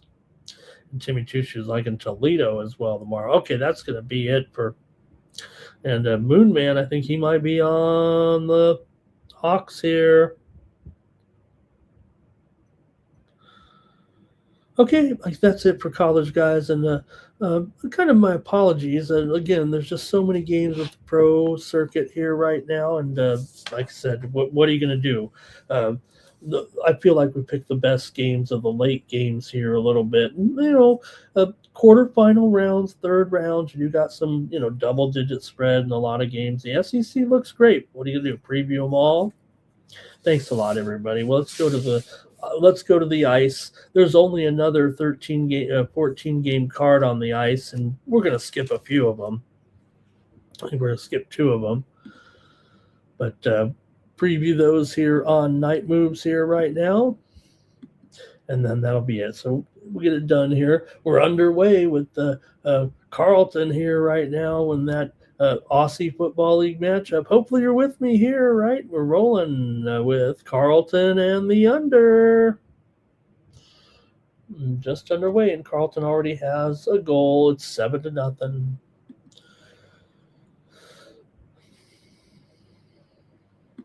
All right, let's see what we got here on the chat. Here we go. Going to start it off here on the ice with the Ducks taking on the Leafs. And this, I'll tell you this, it's not a great, for 14 games, it's not a great betting card, actually. There are just a lot of $2 favorites. Again, remember the other day, we were like, wow, look at all these short favorites here. Look, a lot of pick'em games almost the other night. Not tonight.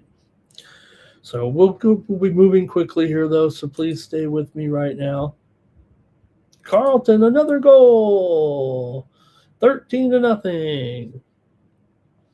Okay, here we go with Anaheim taking on Toronto here. Toronto struggling again here, man. It feels like it's toast time for the Toronto Maple Leafs. They'd probably be out of the preview. They'd probably be out of the preview if it wasn't for them playing these hot Ducks right now. Man, the Ducks playing well. Toronto, consecutive losses here, just totally struggling. Losing to Montreal last time out. All these are multiple goal losses pretty much. Montreal, Tampa Bay, the Rangers as well. So, look, Toronto's pretty much toast. They're going to be out of it here. They're not going anywhere. They're in last place. But it's mostly about the Ducks here. We're talking here as they try to hold on right now. And they're playing so well that, Vegas, Edmonton, they throw in these clunkers, and Anaheim continues to kind of get it done. These two teams have not yet met this season. It's been a dominant series in the past for the Toronto Maple Leafs when these two teams have played. But, hey, you got Anaheim coming in here on the road playing well. Is this the game Toronto can shake them? Toronto's 11-21 as an underdog this season. They are 16-11 at home. Maybe there's something to it. Anaheim comes in here, won 8 of their last 10. They've lost 5 straight to Toronto, but Toronto's lost 8 straight right now. Toronto has won the last. This sounds like one of those NBA trends. Toronto's won 7 straight games at home against Anaheim, but again, a totally different Anaheim than what we've seen here this year. So can Anaheim keep the momentum going here with Dostal? Is it Dostal and Woll here in this one? There's so many games. I hope I got some of the goalies right anyway. All right, let's hear from you, though, in the chat, and I'll rattle off a few more news and notes here. Anaheim's gone under in 5 of their last 6. They've gone under in 5 of their last 7 on the road. Toronto has gone over in 4 of their last 6 games here. So let's see what you guys have. I'm definitely confident in what I like here in this game. Anybody in the chat? Here we go. Seneke to score here for Timmy. Cal Dogs on the Ducks. Timmy's on the over here. And Moonman said, oh, yeah. He says, as a Leafs fan this season, it's been a big letdown. He's going to take the Ducks. Dak Kush King is here. He says both these teams are no good. Man, if the Ducks are no good, that doesn't leave very many teams in the Western Conference here. Anaheim is certainly right now. Maybe the Pacific Division, I'll give that to you, though. Dak Kush King for sure, right? I mean, the Central Division, if the Ducks were in the Central, they'd be in 4th place. So maybe there is something to that. Nylander for Timmy. And all right, I guess that's going to do it for me here in this one. I'm going to take the Anaheim Ducks on the road. Give me the Ducks here to win at Toronto right now. Next up, we're going to go to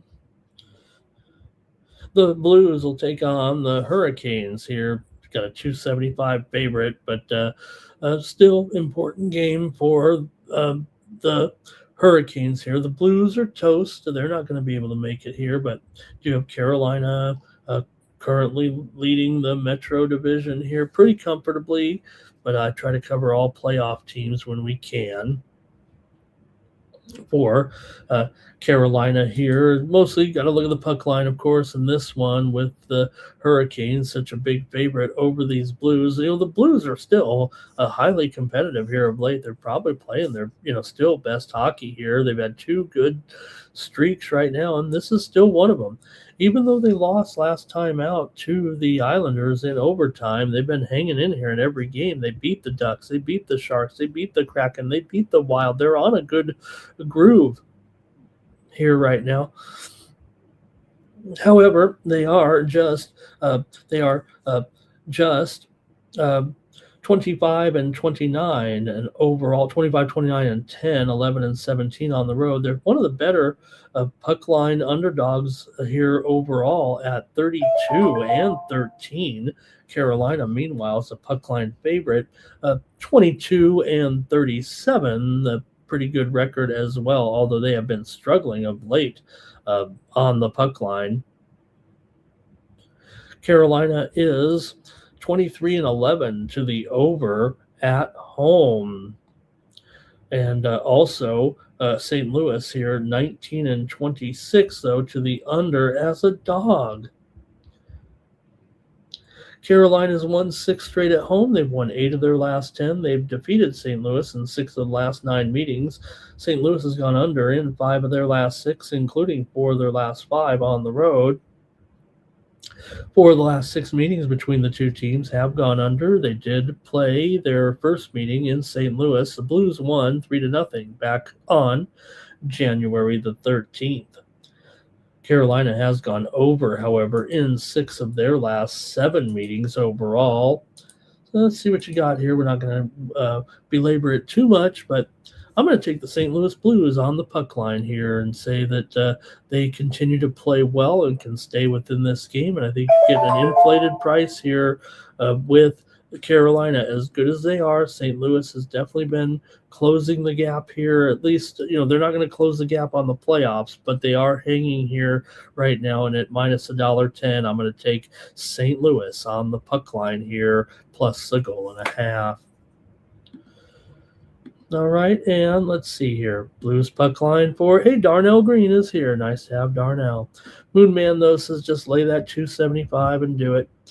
Also, Timmy says take the Canes team total over. And Cal Dogs with me on the Blues on the puck line. All right, that one sounds pretty good there. Let's move on here right now to our next one. It's going to be the Capitals taking on the Sabres. And look at the Sabres here, a $2 favorite right now, getting that respect on this another great winning streak.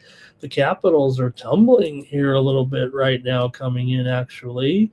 Capitals have lost 4 of their last 5. They've lost 6 of their last 7 on the road. They've also lost 5 of the last 6 games to Buffalo. Buffalo's only won 8 straight here right now. They've beaten Washington in 5 straight meetings at home. 9 of the last 11 meetings between these two teams have gone over. However, Washington's gone under in 8 of their last 10 coming into this one. That hasn't made them necessarily a total under this season, but nonetheless, they are 12-10 to the over as an underdog. Buffalo 16-13 to the over as a favorite. These two teams met back in November, and it was 4-3. Buffalo got the win at home here. Now look, we're looking at a puck line game for sure. You got Washington here, 14-8 as a puck line dog. It's not awful here, but Buffalo 14-15 as a puck line favorite. Oh man, that'll get it done every single time right here.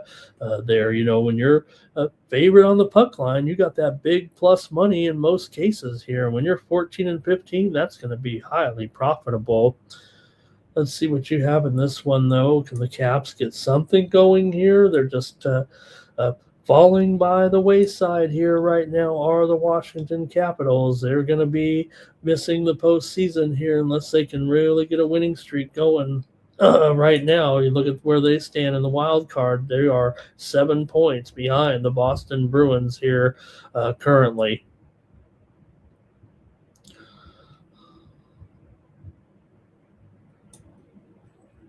All right, let me go to the chat here on this one. I'm just adjusting the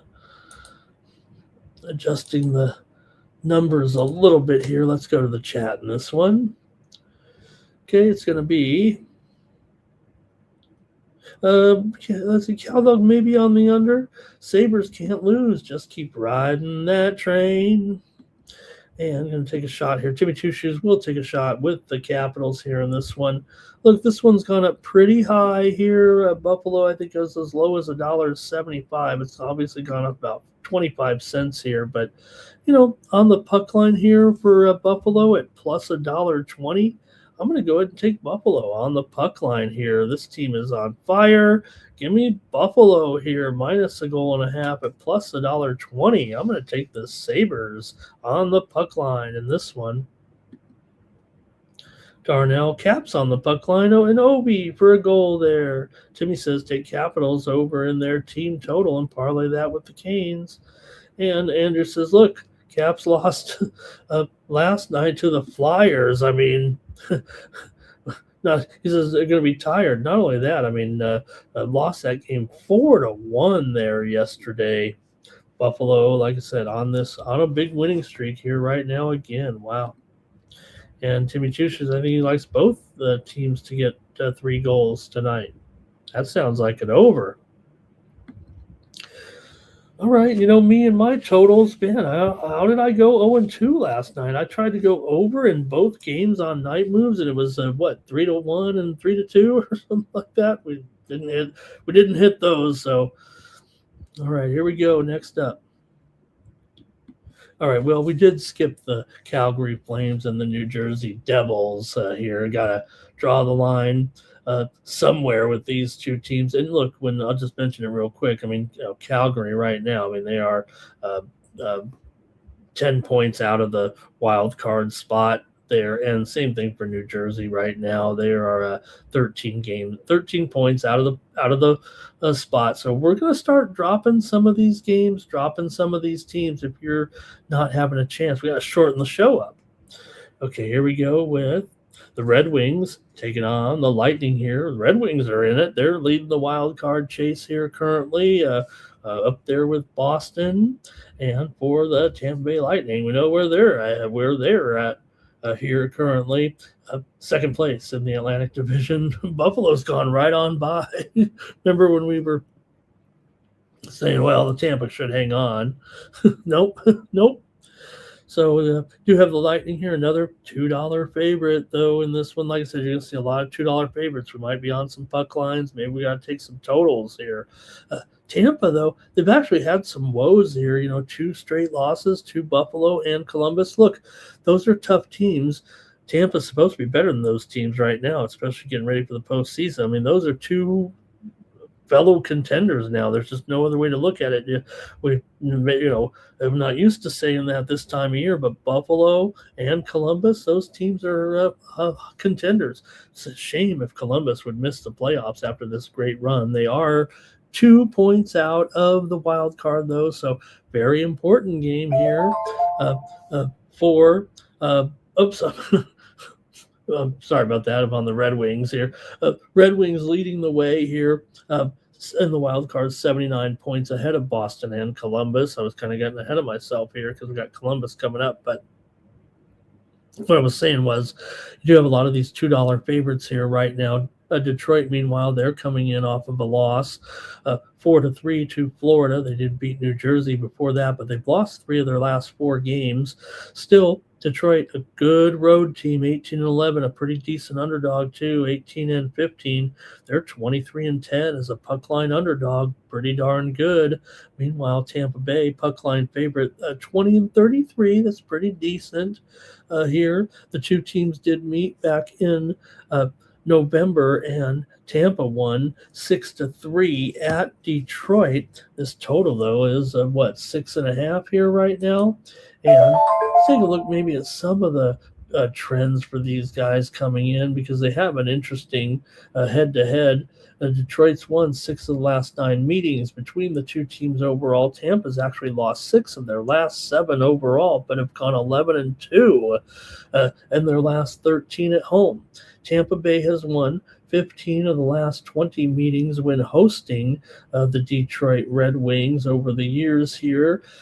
Detroit's gone under in 7 of their last 10, including 5 of their last 7 on the road. Detroit has lost 8 of their last 12 overall. Tampa Bay's gone over in 8 of their last 11 games coming in. However, they've been here, let's see, just 15-14 to the over at home. Let's go to the chat here in this one between the Detroit Red Wings and the Tampa Bay Lightning. All right, and see what we have here.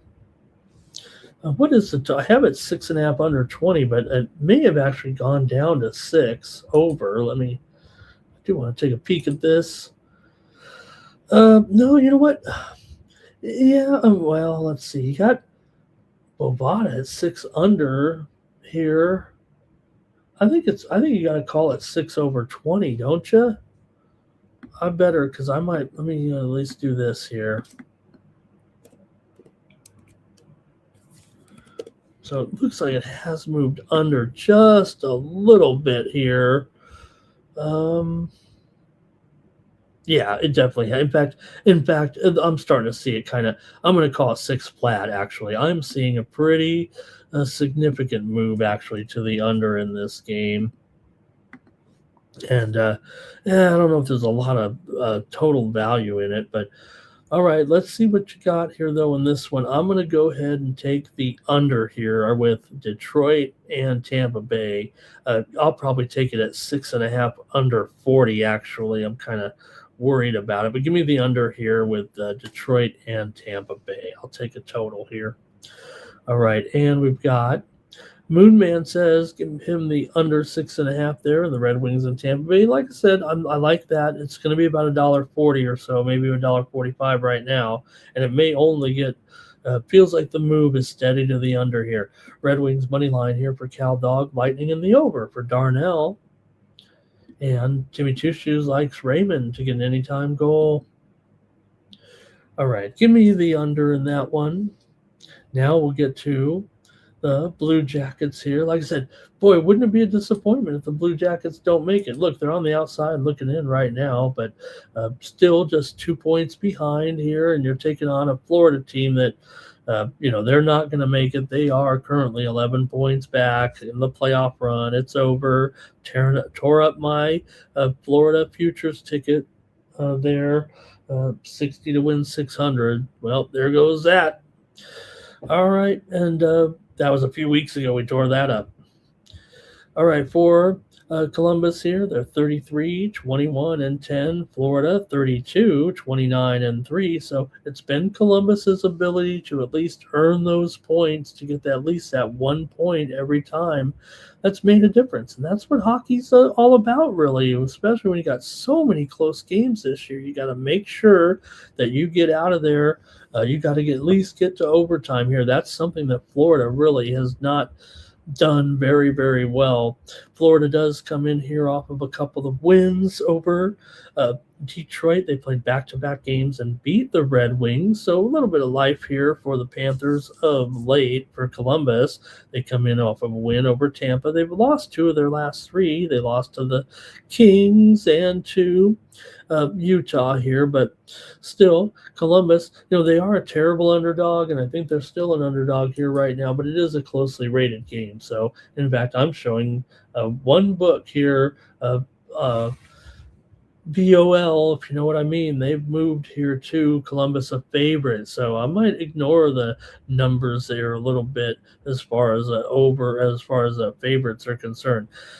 Columbus is 16-13 on the road. Florida's 17-14 at home. These two teams, it's been a Florida-dominated series, but the last meeting between the two in just 7 days ago, Columbus finally snapped a losing streak against the Florida Panthers. So maybe they've turned the corner in this particular matchup, because they've always had trouble with Florida over the last few years. While Florida's been a dominant team, they had lost 9 straight games until they beat them last time.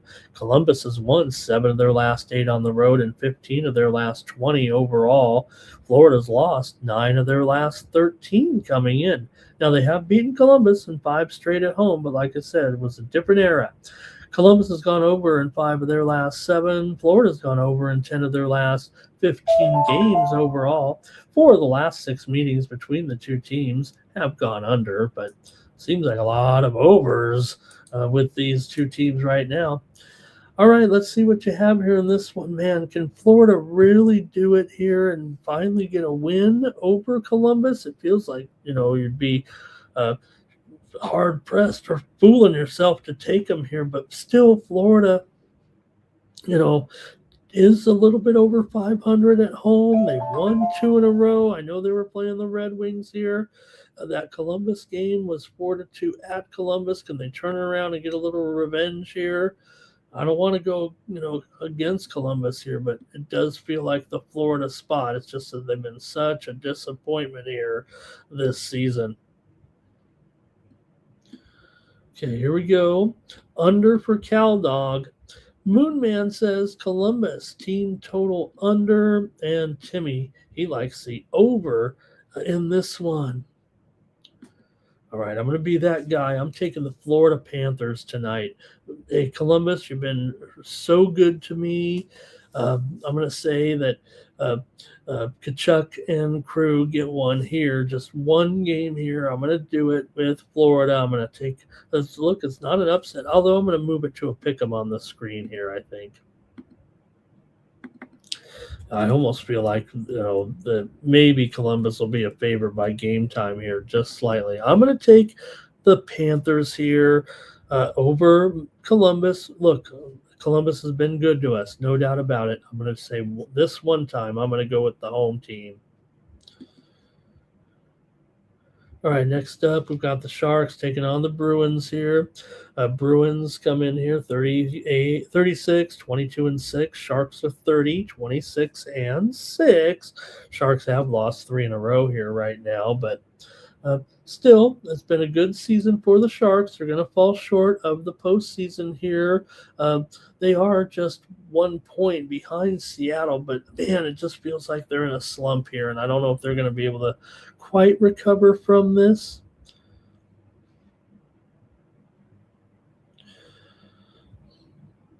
So let's see, though, what you have here in this one between the Sharks and the Bruins here. The Bruins are also in their own playoff battle. They're currently in at 78 points. So both these teams are teetering on the edge of the playoffs. If any game had some real significance, a lot of these games we have one team in the playoffs, one team out. This one really is kind of a playoff intensity, or should be anyway. These two teams have to know, playing an equal, similar team here right now. Both teams needing wins to try to solidify their position right now. Boston has been on this incredible home streak right now. They have just been crushing at home here. How many in a row is it now at home? Is it 13 straight wins at home? Oh man, it's so many. I almost forgot by now. These guys are totally home road dichotomy here with this incredible home winning streak. Basically never losing at home. $1.60 kind of impresses you here against this San Jose team that has lost 3 in a row right now. Boston is 25-8 at home this season. San Jose 13-16 on the road here. So look, I think Boston's going to be able to get this win. $1.60 is a little bit pricey. I don't think I like it on the puck line at all, although I will say Boston 10-13 as a puck line favorite. That isn't bad. San Jose 37-18 as a puck line dog. That'll get it done too. Although I think the record for Boston as a puck line favorite a little bit more impressive, and especially if you want to lay it here with Boston. I mean, you're getting plus $1.45, but I'm going to take the money line on this one with Boston Bruins to keep it going here against San Jose. This incredible winning streak at home is probably going to be just enough to get Boston in the postseason. They've won 13 of their last 17 overall. 7 of the last 8 meetings between these two teams have gone under, including their first meeting this year was at San Jose. It was 3-1 in that game. So last season when the teams met here in Boston, it was 6-3 in favor of Boston in a high-scoring game in that one. San Jose has lost 8 straight times here in Boston. Yes, San Jose is a different team right now than they were maybe in a lot of those games. They still haven't quite gone over the hump. Go to the playoffs would be, and look, I feel like it's going to be good things to come again for San Jose in the future. They've lost 14 of 16 overall to Boston, and they've also lost 5 in a row on the road in 8 of their last 11. So San Jose, they were making a good run. I just don't feel. I feel like they're going to end up short. I'm not kicking them out of the playoffs yet. Like I said, I said that they're not going to make it as a prediction, not necessarily. They're in it. That they gotta win games, and they got to win games like this right now. Maybe they're winnable, but is it really when you're talking about how hot Boston is? Okay, here we go. Let's see here. Moreman says Boston hasn't lost at home in forever. Timmy likes the over here. Timmy says too many unders for Boston right now this year, right? Is that what you mean? And Cal Dog says should be an over game. And let's see, Timmy says he's got to take Graf for a point. All right. Hey, Alex Morales. Nice to see Alex in here. He wants me to take a nap. I'll tell you what, one of those games, a couple of those late games are kind of putting me to sleep earlier for a little nappy poo. All right. And here's Andrew. He likes a little prop action in there as well. Thank you guys. Good one there. All right. Hey, you know what? We did, got to tell you, got to be honest here. We did skip over another one here. The Rangers and the Jets. The Rangers are in last place. The Jets are still breathing. They're 5 points out, but they've got to pass up basically three different teams that are kind of clear of them right now. Talking about the Predators, Sharks, and Kings, and the Kraken too have 67 points. Utah's looking pretty good. We'll preview them in just a moment, but got to cut some here, and I'm going to say the Jets are going to let miss the playoffs. So, all right, next up for me then will be, we got playoff bound teams. So let's get into this one with the Oilers and the Stars. We've got a good matchup here with Edmonton coming in here off of a pair of wins right now. Edmonton with wins over Colorado and BGK. Dallas also with win over BGK, and they also beat Chicago. Dallas is playing pretty well here. Edmonton was having those struggles, giving up all those goals. All the games are still going over with Edmonton right now, but Edmonton currently 3 points behind Anaheim in the Pacific. For Dallas here, they're kind of entrenched in second place, 3 points clear of Minnesota, 5 points short of Colorado here, but Dallas on a flat-out roll here right now. Like I said, they did lose to Colorado a couple of games back, 5-4 in a shootout, but that was their only true loss or partial loss. Still got the point there, and Edmonton definitely putting it back together here a little bit just when they need to. It seems like they get those goals. That's what kept happening the other night too. I thought when they beat Colorado the other night, right? Every time Colorado would kind of come back, the Edmonton Oilers, those were two good wins for Edmonton, a team that had been definitely giving it up here, especially with the poor defense. For them to get wins on the road against Colorado and BGK, it really spark some life into this Edmonton team right now. Edmonton's won 4 of their last 6, but Dallas has won 12 of their last 13, 8 of their last 9 at home. 4 of the last 5 meetings between these two teams have gone over. They've already met twice this season. The Stars did win them both, including here at home 4-3 in early November. Late November, Stars won in Edmonton 8-3. Yeah, that's what keeps happening in some of those Edmonton games. Edmonton's gone over in 6 of their last 8, including 4 of their last 6 on the road, and Dallas has gone over in 4 of their last 5. 4 of the last 5 in the series have gone over as well. We talked about Edmonton as an underdog, 8-1-1 to the over here. Now you're looking at a game here at 6.5, heavily juiced to the over, just because that's what happens with Edmonton, right? Remember when Dallas would always be an under team kind of at home. They're still an under team for the most part, 14-17 to the under at home here right now. So let's see what you've got though in this one with Dallas taking on Edmonton here. Edmonton playing well, and can they get one here? Let's see what we got. All right, here we go with Alex says, what's the best bet tomorrow? I'll give it to you right now. Stand by. Let's see here. Timmy says, let's see. Cow Dog's on the Stars, and Timmy's on the Stars here. Could be a likely overtime. Moon Man is on the Stars. And Timmy says you got to go over. He says it's going to be 3-3. It's going to go overtime, and that's what's going to happen here. You'd think it probably would, the way this is going here right now. Edmonton continues to give it up, but like I said, I'm really impressed that Edmonton were able to get those wins. They played a tough schedule here of late, playing San Jose, Ottawa, Carolina, BGK, but Dallas also have been very, very strong here of late. All right, I'm going to make my call. Let's make it the best bet here in this one between Edmonton and where'd the banner go here? I'm sorry. There we go. And, look, it might not be Ingram in there, I think. Let me see here. I thought they said, let me look here. I believe it could be Yari. I think Yari is going to be in there in this one. So,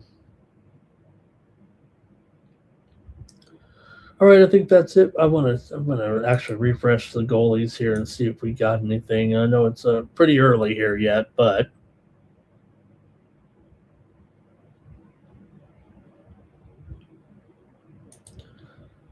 all right. No, I guess that's yeah, I guess that's it for that one, huh?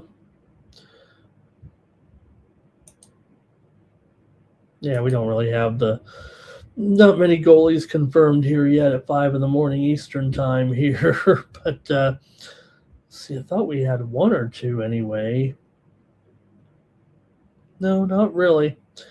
Okay, well, all right. Give me the Stars here in this one at home. I'll take Dallas here at a decent price. I think Edmonton's hot streak is kind of keeping this cheap. You still got a Dallas team here, pretty much taking care of business. Credit to Edmonton for a couple of road wins here, but this is the third straight road game here right now. They've already gotten 2 wins. Give me Dallas in this one.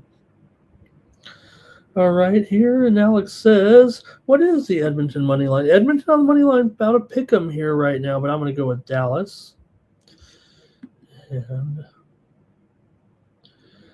thank you, Alex. And Mormon says it's got to be Yari here.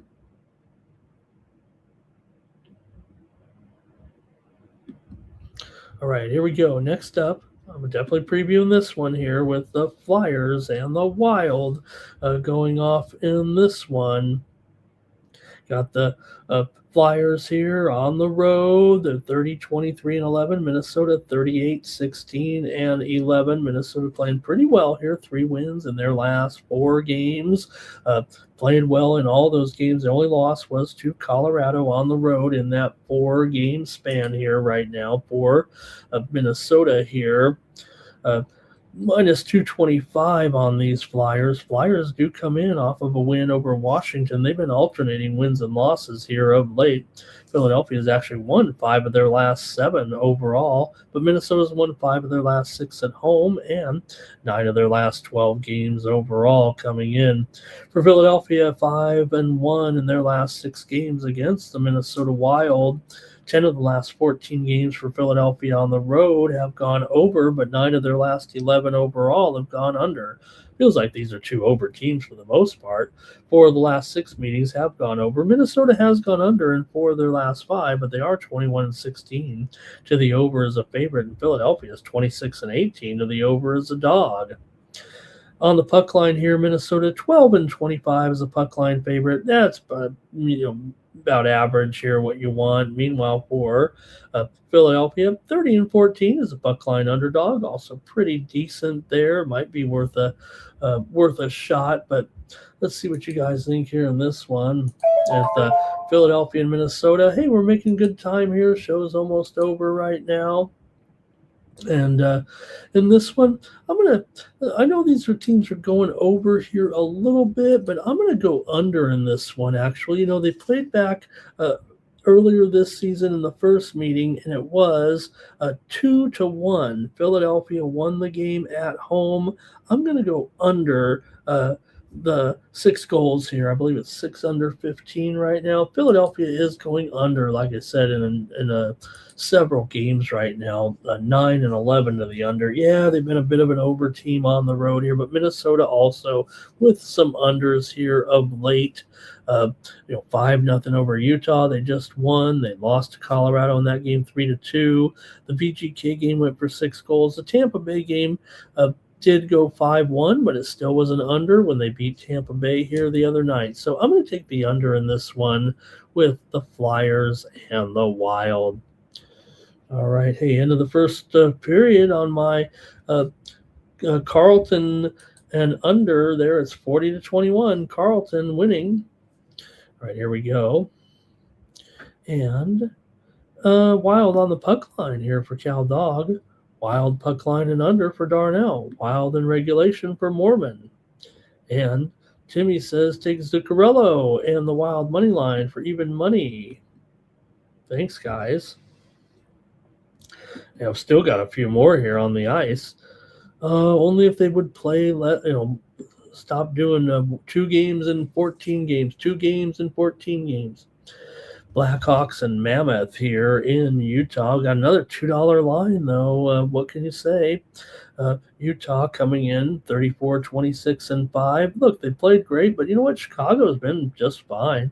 They have lost 3 of their last 4. They're coming in off of a win, though, over this Utah team, 3-2, and they've had their number for whatever reason. These two teams just played in Chicago a couple of nights ago. Chicago beat Utah for the 3rd straight time. This is a series that Chicago, look, before it was Arizona, but Chicago's won 4 of the last 5 meetings between these two teams. Now Chicago has lost 11 of 14. They've lost 7 of their last 8 on the road.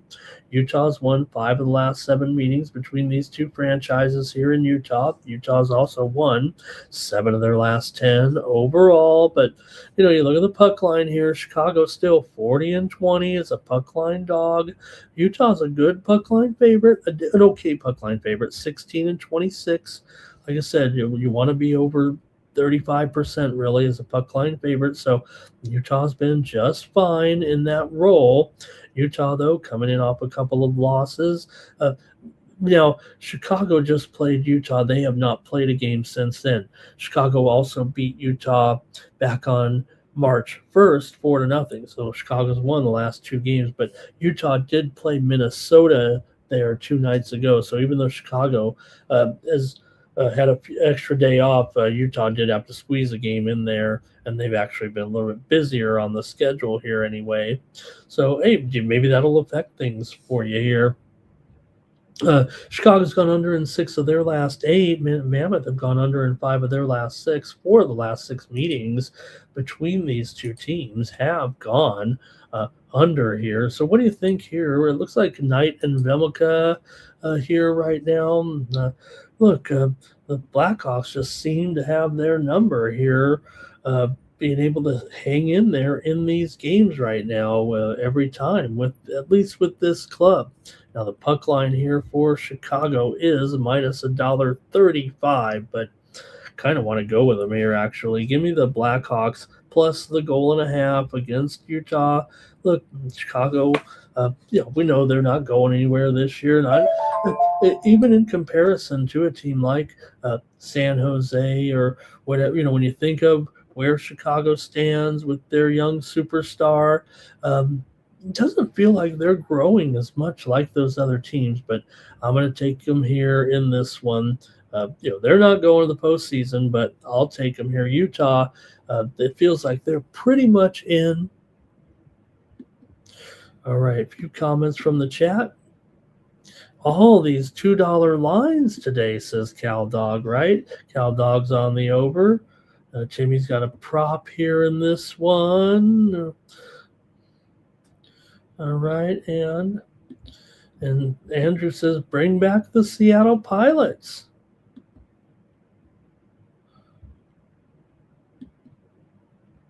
Remember when the hockey team, they didn't want to call them the totems in the hockey like they used to be. Okay, next up, got a few more here. I've got 3 more because we got teams still alive here.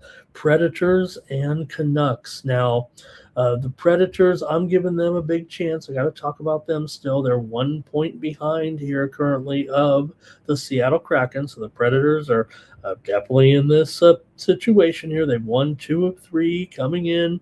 Beat Seattle, beat Boston, did lose to Buffalo.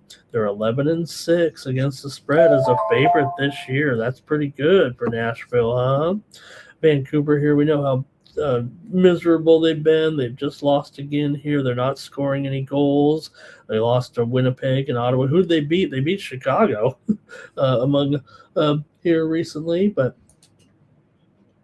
for Nashville here, they've lost 6 of their last 9 overall. They've lost 10 of the last 15 to Vancouver, but Vancouver's lost 5 straight at home. They've lost 9 of their last 10 overall, and even though it's been a Vancouver series, they've actually lost 4 of the last 5 at home to this franchise.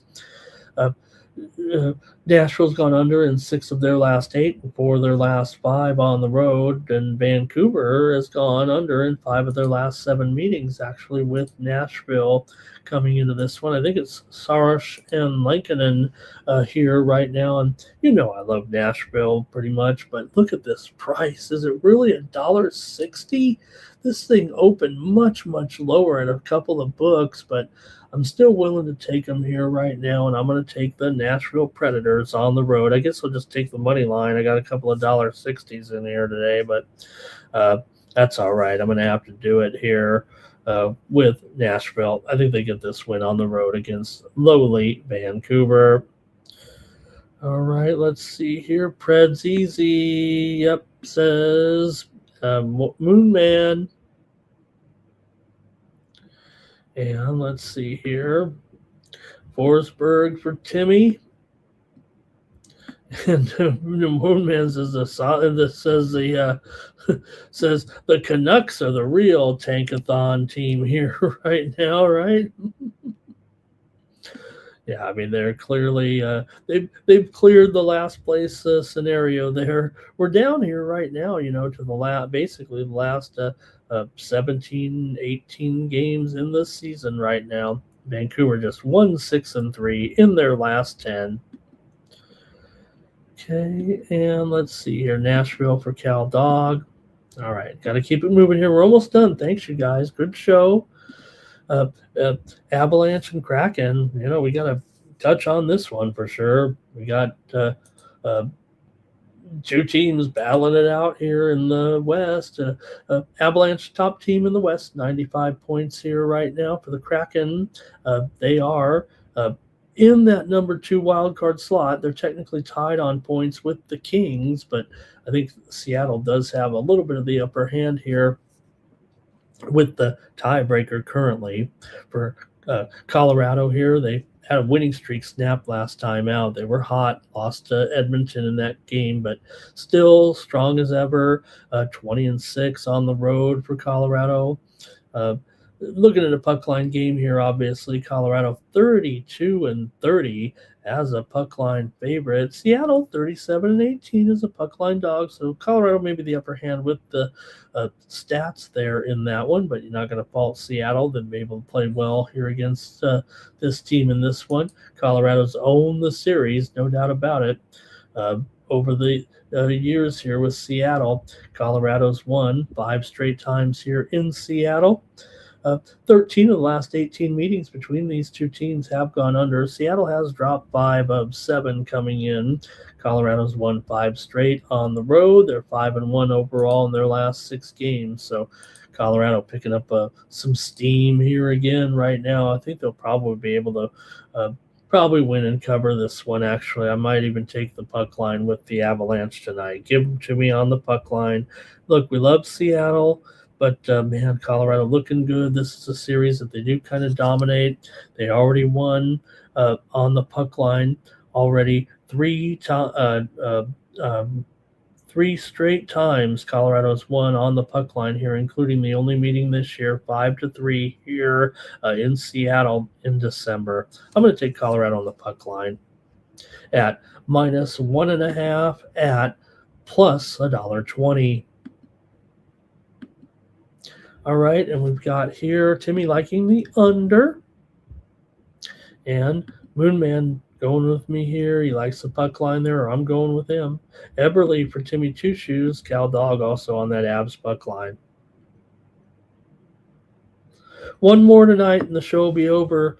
Thank you, everybody, for joining me. It felt like a good show. Sometimes I'm hard on myself and I complain. But, hey, all these games, good job. Hey, hopefully we get another undefeated there. Like I said, when at 6-0 there in the NBA, give a little more confidence here. All right, Vegas here, they've lost. Oh, where's the graphic here? Vegas has lost to 3 in a row here right now to Minnesota, Edmonton, and Dallas. Not the easiest of schedules. They've been playing a lot of tough teams here of late. Pittsburgh, meanwhile, they've been struggling too. They're coming in off of loss to Carolina 5-4, although it wasn't a shootout. Vegas $1.45 here. Pittsburgh did beat Boston at home, of course, and Pittsburgh's just a terrific road team this season. 16-8 here on the road. Vegas 14-10 at home, but here $1.45 in this one. You got Akira Schmid, you've got Skinner here in this one right now. Vegas has lost 6 of their last 7 games overall coming in. The only win they had was against Detroit. Like I said, they played some tough teams. They hung in there against Dallas. They hung in there against the Buffalo, but Pittsburgh, they've lost 4 of 5. Now, they have beaten Vegas in 7 of the last 10 meetings overall, but they're just 2-5 here in Vegas. So this is a home-dominated series. 5 straight meetings between these two teams have gone under. Pittsburgh just won at home against Vegas in the first meeting back on the 1st of March, 5-0, if you remember that one. So what do you think here in this one with Pittsburgh and Vegas tonight? I think it could be, some books are listing the other goalies entirely here, Silovs and Hill. So we'll see there in this one. I'm going to want to take Pittsburgh in this game, actually, against Vegas tonight. I'm going to do it. Give me the Penguins. I got to take one dog here, and I'm going to make it the Pittsburgh Penguins right now. Give me the Pens on the road against the Vegas Golden Knights here tonight. Okay, I think we got some chat pros ready to go on this one. Dorofayev and Chinnikov there for Timmy Two Shoes on a parlay. Cow Dogs on the over. And that's going to do it there, I think. Andrew K. loves his Seattle Supersonics, doesn't he? You know who my favorite guy was, Andrew, was Jack Sikma, because I remember watching those games when they'd show them on CBS late night, and they, back in the day, they used to play. If you wanted to watch the NBA game, you had to, make sure you didn't watch the sports segment on the late local news, because the NBA on CBS was on at 11:30 at night on the West Coast, and the game was on tape delay. And my mom, I'd watch the game, and my mom said, "I don't like Jack Sikma. He's too ugly."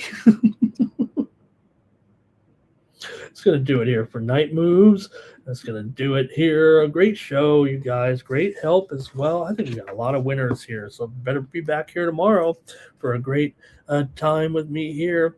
Hey, don't forget, head on over to Tony'sPicks.com and hey, come on, roll with me here tomorrow. I just went 6-0 on the show for you here on basketball yesterday. And look, I've had a little slump here this start of the week. And but still, you look at my numbers here overall, pretty consistent. Up 5 units in the NBA, up 3 units in soccer. I'm up in tennis as well. There in college baseball, I think we're getting going here right now. So make sure you join me over at Tony'sPicks.com and check out all of our handicappers over at Tony's Picks. Check on the Premium Picks tab. You can see all of our top packages up there right now for the action here. On Thursday, you got Shane's NBA Play of the Month going off tomorrow. You got Kevin Thomas with his NBA Thursday Pristine Best Bet. You also have here DeAndre's Thursday Best Bet, Chris's NBA Slam Dunk up there as well. So all of our guys, Al's got a prop in hockey ready to go here as well for all of our top premium plays. Hollywood Sam's got a 3-pack there in the NHL. Ron's got a prop as well in the NHL. David Racy's got a college basketball winner early on. So check us out over at Tony'sPicks.com. You can use the promo code TonyT at checkout to save 15% off all premium pick packages. Don't forget to check out Tony's show. And look, it's ready to go. This is Tony T here from Tony'sPicks.com with our watch it. Thank you, Tony. There it is. Ready to go with his action there. So thanks for joining us here on Night Moves. We'll be back tomorrow at hopefully 3 a.m. Eastern, midnight Pacific. And we got a great group of chat pros here that really keep it going here. Thanks a lot, everybody. All right, that's going to do it here. And for the Tony's Picks YouTube channel, I'm Ramon Scott. So long from Las Vegas. We'll see you tomorrow.